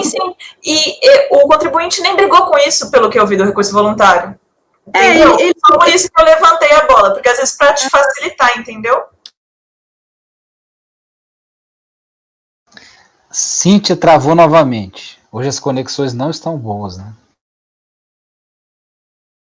Cíntia? Mas, desculpa, presidente, foi só um comentário, às vezes, para facilitar o trabalho da turma, mas se quiser acabar de ler o voto com relação à classificação fiscal, claro, né? Eu estou travada? Cíntia, agora não, mas você travou há alguns segundos atrás. Você acha que dá para resumir essa parte, Cíntia, sem prejudicar a explanação? Sim, com certeza. Eu vou pedir para o colegiado, então, seguir aqui para a folha, final da folha 12. É onde eu estou embasando a questão do X, tá? O X, ele trata aqui o cartão de memória utilizado nas máquinas da posição 8471. Só que todos os manuais apresentados pela própria contribuinte no processo, se cair, por favor, só me avisa, tá? Porque eu estou correndo aqui direto. Todos os manuais, eu até colacionei aqui, ele é bem específico de que a utilização é em câmera de vídeo e em câmera fotográfica, que é justamente onde se aplica aqui a regra, a nota 5 do capítulo 84, que prevê a exclusão dessas câmeras digitais e vídeos daquelas consideradas na posição 8471. E aí, com base nessa exclusão, eu estou aplicando aqui a regra, a RGI 1, a RGI 6 e a RGC 1. Devendo ser considerada aqui, eu estou negando o provimento ao recurso, mantendo a classificação fiscal adotada pela fiscalização e não considerando o X. É isso. Ok. A questão não é a classificação, é o X, tá? É o X. Então, que não se encaixa no X, porque não é desse produto do 8471. Não. Que o cartão não é do 8471. Com relação à multa por aplicação do enquadramento incorreto, né, eu estou mantendo a multa porque previsão legal, né, e tem aqui também a súmula 1, né, e o pedido de redução da multa, que eu estou colocando que não cabe a redução, que também é uma previsão legal, e nem cabe ficar discutindo se é inconstitucional ou não, né, súmula 2, e o pedido de suspensão do crédito tributário, que é prejudicado a análise, só isso. Ok. Ante o exposto, conheço e nego o provimento ao recurso voluntário. Ok. Abertos os debates, algum esclarecimento? Ô, Cíntia, só para eu acho que eu entendi aqui que logo no início o fiscal mesmo ele considerou a descrição da própria empresa, não é isso? Isso. E ele mesmo falou que era ele poderia ser computador ou ele identifica ou celular ou câmera digital. Sim. E aí os manuais identificam que é mais para câmera digital. Tá. Isso aí. Aqui a questão é afastar o ex. Afastar o 8471. E a defesa, na verdade, fica batendo na questão da presunção. Eles nem tentaram bater na questão técnica da classificação fiscal. Não. Está incorreta, né? Por isso que a Cíntia falou bem de que não precisa de laudo necessariamente, não precisa necessariamente ir ao contribuinte, né? Pode ser que isso seja necessário dependendo do produto a ser classificado, se for de alta complexidade. Mas no caso não foi, né? Então... Tá bom. Mas no caso aqui não havia divergência na classificação fiscal ou só no ex? Só no ex. Nem havia divergência contra a classificação em si no NCM, né? Isso, só quanto ao ex. Inclusive aqui no voto eu estou colocando isso, que a classificação em si não é ponto controverso, é só o ex mesmo e afastar o 8471, a posição, 8471. Tanto que a alíquota que o contribuinte usou foi 10% e o que o fiscal colocou foi 15%. Aí ele está cobrando só a diferença. E as multas, etc. Pronto? Conselheira Maria? Com a relatora. Maísa? Eu acompanho. Pedro? Com a relatora. Renan? Com a relatora. Renata? Acompanho a relatora. Thaís? Tá mudo, Thaís? Desculpa, acompanho. Eu também acompanho a relatora. Então, acordo os membros do colegiado por unanimidade de votos em negar provimento ao recurso voluntário. O próximo processo, também de relatoria da conselheira Cíntia Aldo Componentes. Cíntia, você tem a palavra novamente. Eu vou ler aqui parte do relatório. Versa o processo sobre lançamento de ofício para a constituição de crédito tributário no valor de R$ 55.461,33, originada do MPF, iniciado com o objetivo de proceder à auditoria e revisão aduaneira para verificar a correta classificação fiscal das mercadorias objetos de duas declarações de importação. Com relação à declaração de importação final 30768, observou o auditor que a operação será objeto de processo apartado. E, com isso, a autuação em análise refere-se especificamente à revisão aduaneira da declaração 0903756565, registrada.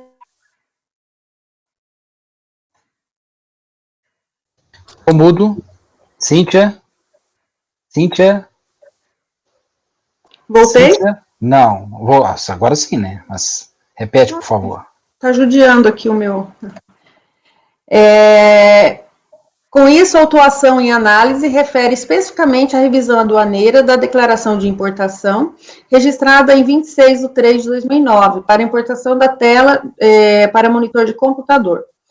O ilustre auditor fiscal alegou que foi utilizada classificação fiscal tarifária na TEC, no código NCM 938010, cuja alíquota era de 0, e a alíquota do imposto sobre imposto de IPI era de 5.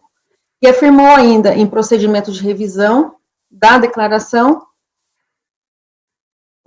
que a NCM correta é 85,29,90,20, cuja alíquota de imposto de importação é 12 e de IPI era 10. Tá?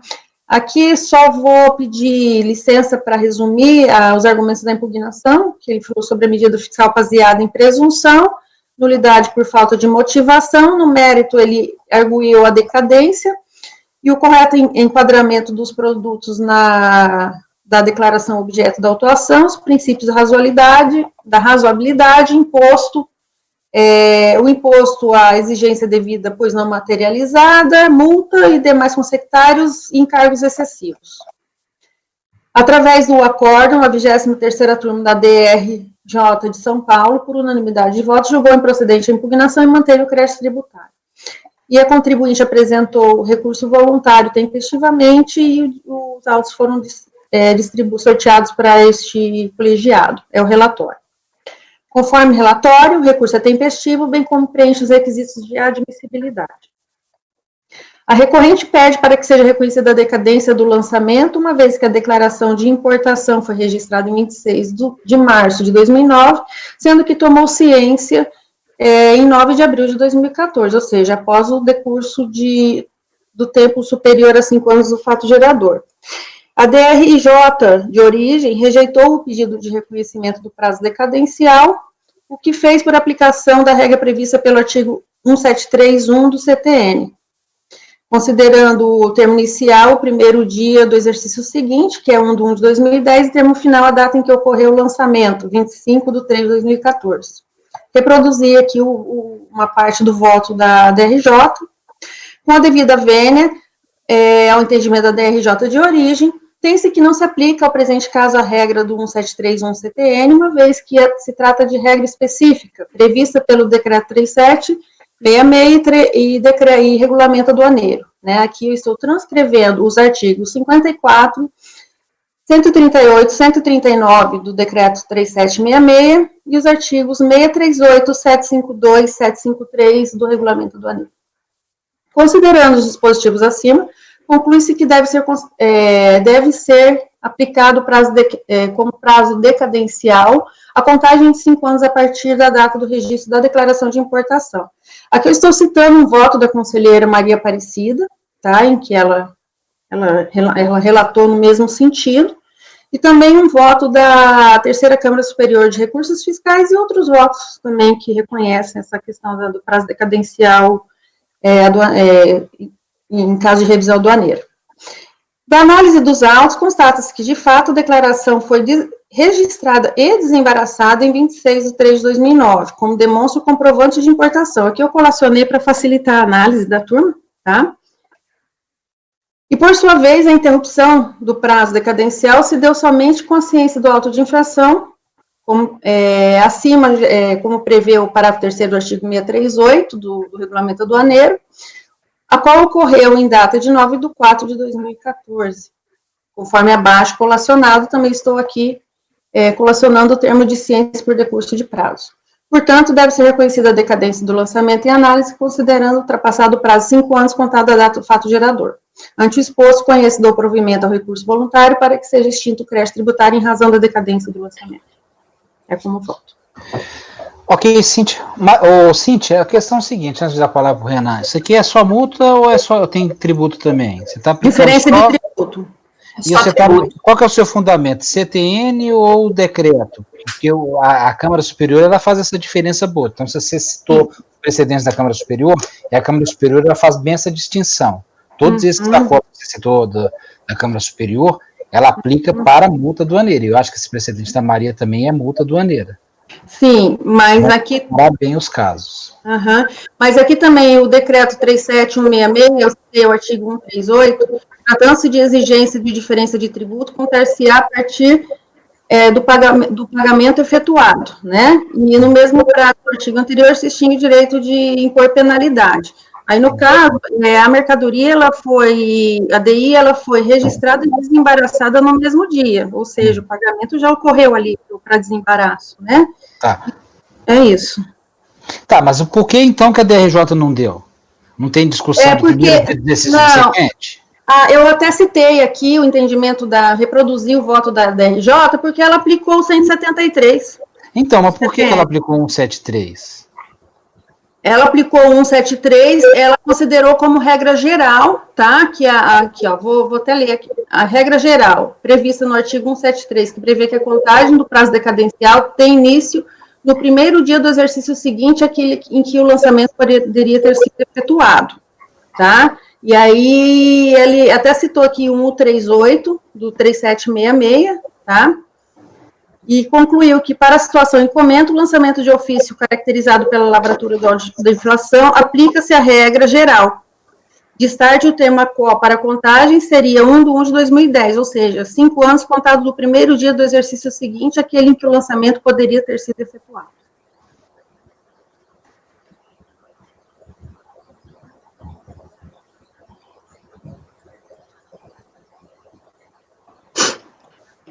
Mineiro, você travou?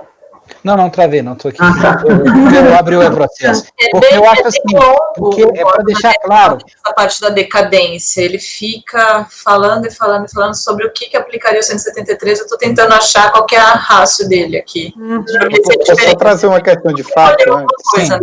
Pois não, Renan. É só uma questão de fato, é que o contribuinte ele traz como data de ciência 9 de abril de 2014, né, que é a data de ciência eletrônica por decurso de prazo. Só que antes da ciência eletrônica por decurso de prazo, tem um termo de abertura de documentos, que foi justamente em 26 de março. Então, aparentemente, a ciência a ser considerada é a da abertura do documento, não a da... Não, mas você deve estar vendo do recurso voluntário, não da impugnação. Tem realmente... Não, do auto de infração. Tem um... Até o Jorge falou isso aí que a Cíntia falou, do dia 9 também. Renan, eu também esbarrei nessa questão, porque se eu fosse considerar o termo de abertura de documento, o recurso voluntário seria até intempestivo, né? Mas aí, até pesquisando, o manual do conselheiro, inclusive, ele pede para que se considere a data da ciência mesmo, por abertura ou por decurso. Independente se tem isso expresso, inclusive, independente mesmo que tenha ocorrido a abertura do documento, para fins de formalização da ciência. E aí, também, essa questão da abertura do documento, ela ocorreu com relação à decisão da DRJ, não ao auto de infração. O auto de infração, ele foi só por esse aqui que eu colei no bloco mesmo.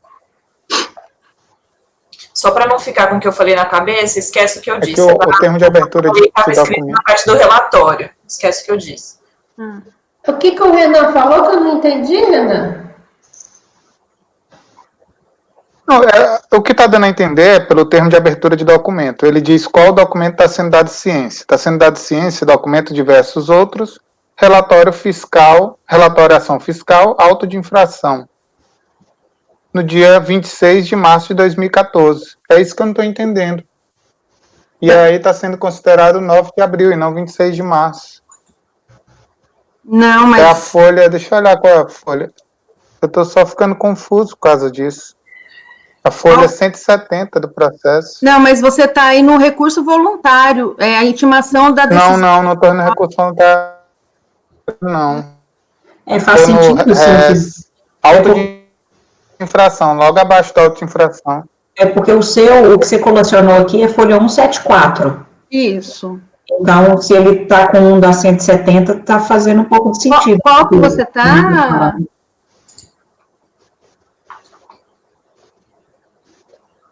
170. Ah, tá. Termo de concessão.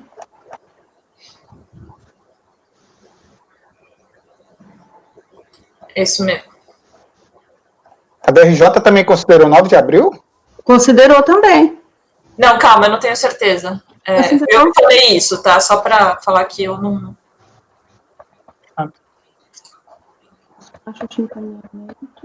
Porque o que eu tinha lido, na verdade, estava no relatório, tá, Renan? E não no voto em si. Então, era o que o contribuinte tinha alegado. Entendi. Bom, de qualquer maneira, para efeitos de ciência, inclusive conforme a orientação do próprio manual, é sempre o termo de ciência por decurso de prazo ou por abertura de mensagem. Então, Cintia, o que está no decreto 70235 qual que é a regra? Em primeiro lugar, a data da abertura da mensagem, tá? Abril. Caso não tenha aberto, daí vem a presunção. A presunção que é justamente se você não abriu, considera-se que em 15 dias você está ciente, tá? Por isso que o Renan está falando seria importante para a gente ver se ele não abriu antes, entendeu? Porque daí a presunção não aconteceria.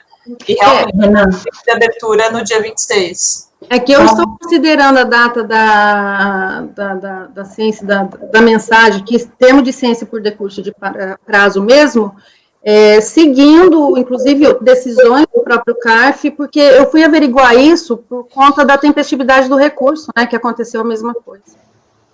Só uma questão, gente, aqui Renan, na decisão ela transcreveu aqui, a Cíntia colocou no relatório, o lançamento ocorreu na data de 25/3/2014. 2014, isso aí. Portanto, dentro do prazo regulamentar, não estando eivado pela decadência. Então, ele está considerando... no final da sua transcrição do voto da DRJ, é o último parágrafo. Sim. É na página 21 no voto da DRJ. E no voto da DRJ está na página 21. O voto é do Jorge Ábido, tá? É o relator desse voto. Não, eu estou até pegando o que está aqui no voto, inclusive, Mineiro.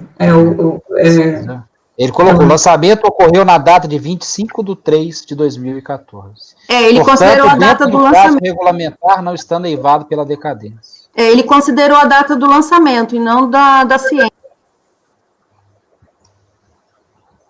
Não, eu entendi que a ciência, eu tinha entendido, desculpa, que a ciência tinha sido 25, não? Então, o que está em discussão, Maísa, é o que o Renan levantou. Considera-se ciência a abertura do documento ou o termo de abertura da mensagem? De acordo com o que, inclusive, tem decisões do CARF, até com relação ao manual para recebimento e análise de tempestividade, deve ser considerado sempre a ciência, que é a ciência formal do sujeito passivo, né? Então, por exemplo, se você vai lá e apresenta um pedido de cópia do processo, e posterior a isso, o sujeito passivo é intimado, não necessariamente a data que você pediu a cópia é a data que considera-se para fins de intimação, de ciência do auto. Então, eu estou aplicando a mesma regra. Não, mas inclusive de orientação. Não, eu entendi o que você está falando, mas é porque, assim, a data da abertura da mensagem, ele afasta a presunção, que é isso até que a Thaís passou. Pelo decreto 7235, a partir do momento que o sujeito passivo abriu o documento, ele está cientificado naquela data. Então, a data da ciência é a data em que ele abriu o documento. Se ele não abre o documento, aí tem uma presunção de que 15 dias depois ele está sendo intimado. Então, a questão é, se tem esse documento na folha 170 falando que ele foi intimado no dia 26/3, aí a discussão é se teria decadência, sendo que foi a lavratura, então seria 26/3 a intimação. Para você entender, está no artigo 23 do decreto, tá? Sim. No parágrafo 2º diz, considera-se feita a intimação na data da ciência do intimado ou da declaração de quem fizer a intimação, se pessoal. Se no caso disso, se omitida 15 dias após a data da expedição da intimação. Então, se você não recebeu a intimação, não abriu, não viu, daí vai se contar os 15 dias. Entendeu? Sim. Então, ele abriu. Ele abriu no dia 26/3. Sim, é o artigo 23 do decreto 70/235. Só que o que está sendo em discussão aqui é este processo, para a gente considerar como efetiva ciência, tá? A abertura do documento, ela vale formalmente falando? Sim, é isso. Sim, pelo PAF. E é isso que é a jurisprudência do CARF. É a 7235. Se está no processo que ele abriu, ele abriu. Se abriu, foi cientificado. Bom, se o colegiado... Talvez o contribuinte te induziu ao erro, aí não sei. Não, é porque... Onde abriu o tempo todo. Porque realmente aconteceu isso, e com relação a... Eu fui analisar essa questão, até mesmo para verificar a tempestividade do recurso, porque teve uma abertura de documento também com relação à interposição do recurso. E aí, até em análise do próprio manual e das orientações, eles mencionam expressamente que nós devemos considerar sempre a ciência por abertura ou decurso de prazo para abertura da mensagem. Aí tem até destacado, mesmo que tenha ocorrido a abertura do documento no momento anterior. Eles consideram isso como efetiva intimação, né?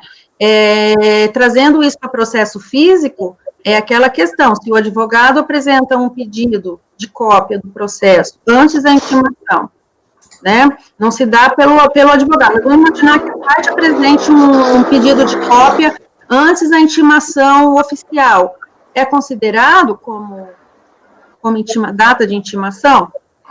Porque se o colegiado entender dessa forma, então o recurso não pode ser conhecido, porque aconteceu a mesma coisa. É que a gente está falando, desculpa, a gente está falando do auto de infração. Se alguma coisa não for tempestiva, seria impugnação, no caso, não sei, porque o recurso voluntário é a partir da decisão da DRJ, a gente não está contando o prazo do recurso voluntário.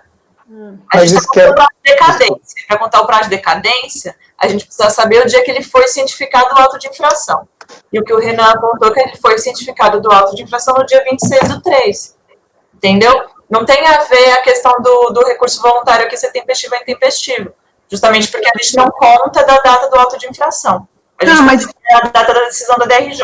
Sim, ainda que se for aplicada essa questão da considerada data de abertura do documento, então a própria impugnação é intempestiva, porque ela é do dia 5 de maio de 2014. Eu acho que é justamente isso. Tem a abertura do documento também quanto à ciência do acordo de impugnação. E a abertura do documento foi no dia 14/10/2014 e o recurso voluntário é 28/11. Então, se a gente considerar a data de abertura do documento, não tem nem que ser conhecido o recurso voluntário. É o que eu estou falando. Então, a gente não vai nem discutir decadência, porque nem conhecido o recurso. Mas decadência poderia ser matéria de ordem pública, né? Eu conheceria... A gente conheceria se fosse dar provimento, por ser matéria de ordem pública. Então, Renan, não seria conhecido o recurso ou a impugnação? Não, recurso voluntário. Voluntário. É o recurso voluntário, Isso aí não é para a questão da decadência que vocês estão falando tudo isso aí? Eu não estou entendendo. As duas coisas. É que aconteceu as duas coisas, tanto no auto de infração, quanto na ciência do acordo de impugnação. No auto de infração tem a ciência por abertura de documento e por decurso de prazo. E também na ciência do acordo de impugnação tem a ciência por abertura de documento e por decurso. A DRJ... Mas a regra de ciência é a primeira, é sempre a primeira, né? O que acontecer primeiro. Ou o decurso de prazo ou a abertura do documento. No caso, foi a abertura do documento. Aqui acontece primeiro, né? A DRJ reconheceu a intimação por decurso, do dia 10/4/2014, pela via eletrônica, folhas 174. É aqui a análise da tempestividade da DRJ. E o manual... A impugnação. Mas isso aí eu acho que não é a gente não pode mais se pronunciar sobre isso. Sim, não, é que eu estou falando assim, porque se for reconhecida a intimação nesta data de 10/4, aí decaiu. É a questão. Acho que o erro aí foi do funcionário, que era desnecessário esse termo de decurso de prazo, né? Já que já houve abertura. Concordo. E ele cometeu o mesmo erro 3 vezes, pelo jeito. Mas é super comum ter no e-processo. Todos os processos têm. E daí a gente prejudica a nossa análise primeiro. Ok, gente, então, não conhecimento, então, né? Porque só conheceria de ofício se fosse para dar provimento, não é isso, Maísa? A gente conheceria de ofício se a gente fosse dar provimento. No caso, não é nem conhecer, né, Renan? Se for considerar, não conhece o recurso. Aí não reconhece. Mas então, daí por que não aplicaria o 150 para contar o prazo? Não, contando 150. Porque mesmo contando 150 por decadência. Da data do registro da DI, o registro da DI foi 26/3/2009. Dá certinho, dá na mesma data. Tá. Daria certinho, no limite. Não teve debate, mineiro, às vezes é interessante constar do voto a decadência, já que isso foi eventualmente analisado como uma matéria de ordem pública, afastando, né, a existência da decadência. E aplicando o artigo 150, né, e não o decreto que é para a penalidade. Sim, eu acho que Então, a mas questão não é nem só- para aplicar o 3766, é o 150 do CTN. Por isso que eu coloquei desde o início que não é para seguir a jurisprudência da Câmara Superior, que aqui a gente não está fazendo a distinção de penalidade aduaneira, a gente está fazendo a análise clássica do 150 do CTN e do 73, né? Que a Então, Câmara a DRJ Superior, não ela faz... aplicou. A Câmara Superior, ela faz a distinção, que a Cindy colocou, a Câmara Superior está aplicando constantemente o decreto 37, fazendo a distinção de penalidade aduaneira, mas ela fala quando não tem tributo, é a separação de matéria aduaneira e matéria tributária, não é o caso aqui que a gente está discutindo. Então, eu acho Mineiro, o que eu estou aplicando aqui, o 138, porque tratando-se de exigência de diferença de tributo, contar-se-á o prazo a partir do pagamento efetuado. O pagamento foi efetuado no desembaraço, por isso que eu apliquei esse, entendeu? Que no caso seria o 150. Até tem um voto do conselheiro Winderley que ele fala que não há nenhuma incompatibilidade entre o 138 do decreto 37 com o 150 do CPN, né? Justamente por conta disso. Ele considera a data do pagamento, no caso seria o 150, né? Mas, independente, eu estou... Eu falo que não precisava de entrar nessa discussão. Tá, então, o que eu estou aplicando é o 138, parágrafo único, né, e também da questão das penalidades. Ok. Você vai alterar o voto ou vai seguir nessa linha? Qual que é a sua posição? Olha,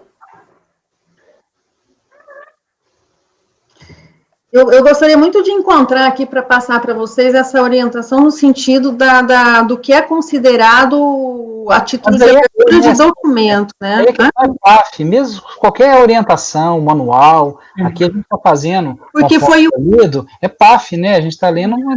Você vai documento eletrônico na data em que o sujeito passivo, é a linha 3B, ele fala, na data em que o sujeito passivo efetuar consulta no endereço eletrônico a ele atribuído pela administração tributária, se ocorrida antes do prazo previsto na A. O A, que é o do 15 dias. Você está então, em qual, no 23? Eu estou no decreto 7235, artigo 23, parágrafo 2º, 3B.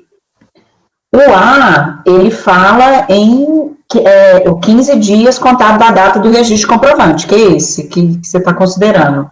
O B, ele fala na data em que o sujeito passivo efetuar a consulta no endereço eletrônico, se ocorrida antes do A.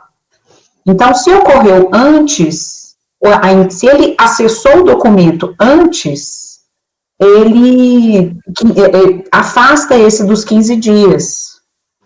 Isso o decreto que está colocando. Enfim, se você quiser manter sua posição, não tem problema nenhum. Qual que é o fundamento aqui? O que eu estava me pautando com relação ao reconhecimento da abertura do documento como prazo, como intimação formal, né, para fins de ciência, e também considerando o que a DRJ já acatou, e também com base, aqui que eu não estou encontrando agora para passar para vocês, com base nas orientações mesmo, que não deveria ser considerado como ciência formal a data da abertura do documento. Mas, enfim, se esse é o posicionamento do colegiado, que também, aplicando o decreto, né, com certeza, eu altero o voto sem problema nenhum, mas aí eu não conheço, então, do recurso voluntário. Porque, né... No caso, não seria nem da impugnação, não poderia ter sido conhecida, se for nesse sentido, né? Mas a gente está apreciando recurso voluntário. Eu não conheço recurso voluntário, então.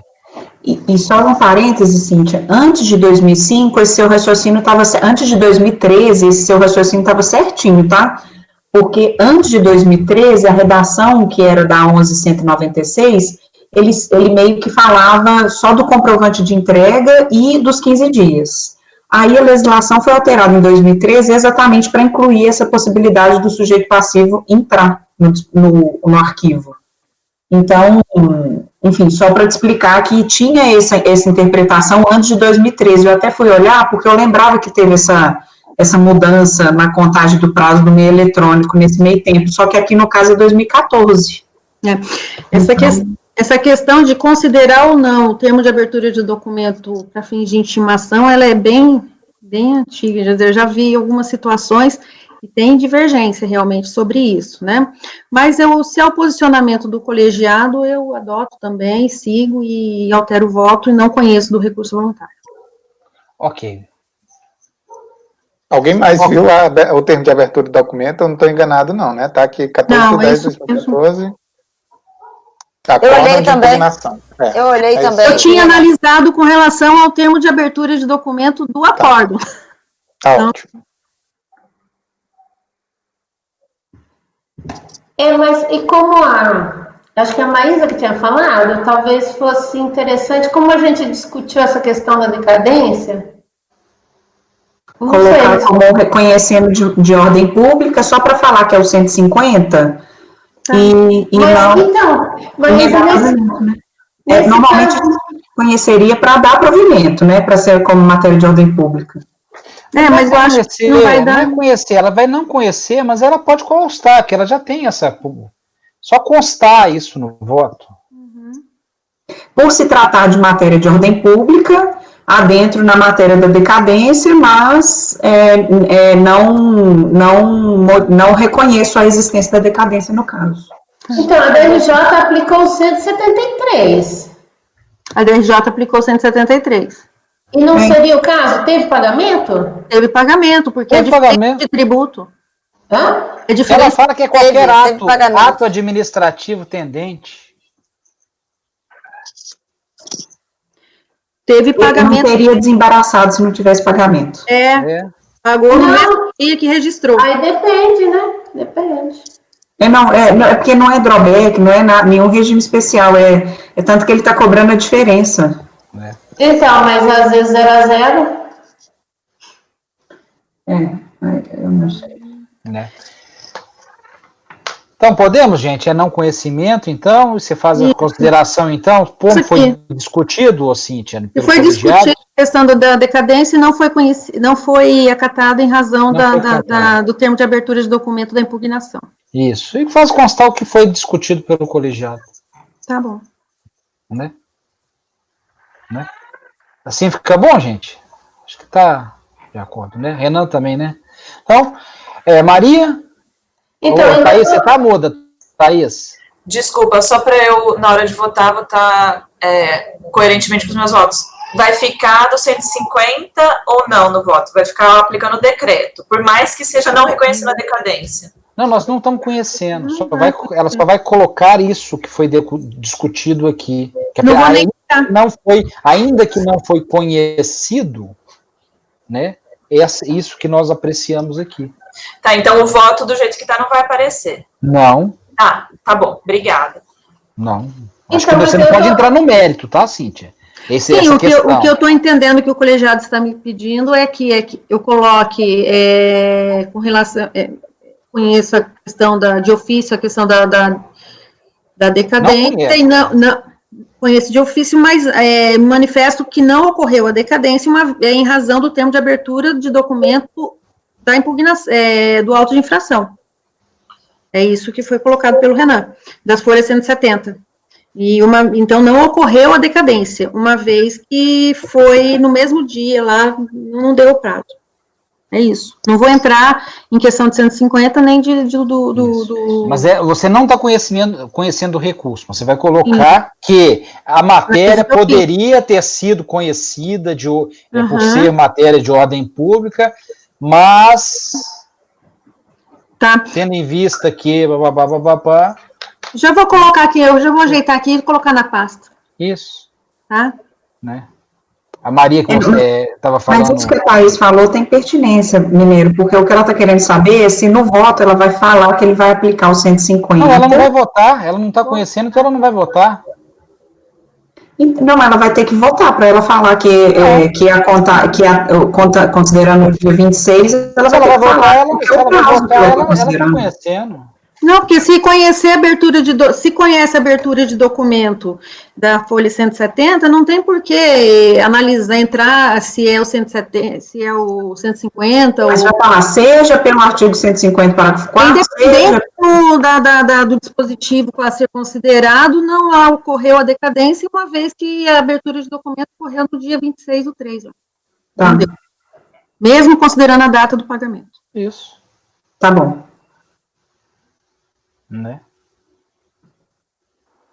Parece Maria, que você ia tá fazer uma saindo- colocação? Não, eu estava em dúvida, mas eu vi que realmente tem diferença, tem imposto recolhido, é o 150. Mas aí, já que não vai ter problema, tá bom, acompanho. A Thaís, acho que ela só está no silêncio da Câmara. Só. Então, podemos votar, gente? Maria? Com a relatora. Maísa? Nesse sentido que a gente tratou com a relatora. Pedro? Voto com a relatora, presidente. Renan? Com a relatora. Renata? Com a relatora. Thaís? Com a relatora, presidente. Eu também, no sentido de não conhecimento, eu acompanho a relatora, então acordo os membros do colegiado por unanimidade de votos e não conhecer do recurso voluntário.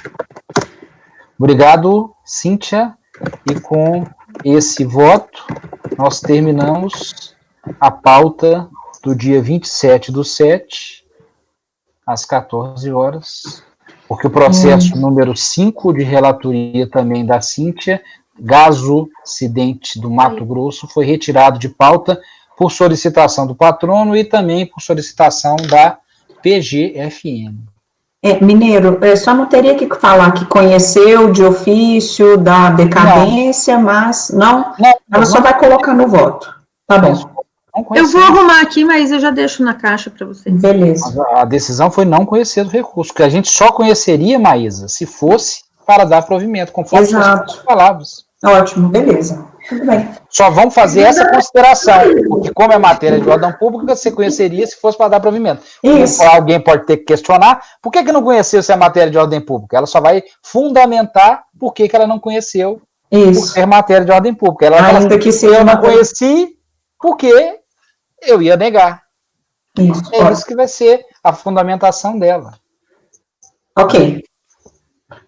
para ficar claro. Gente, então, nesse sentido, encerro a sessão de julgamento do dia 27/7/2020, da segunda turma ordinária da quarta Câmara da terceira sessão de julgamento. Obrigado a todos, encerro a gravação.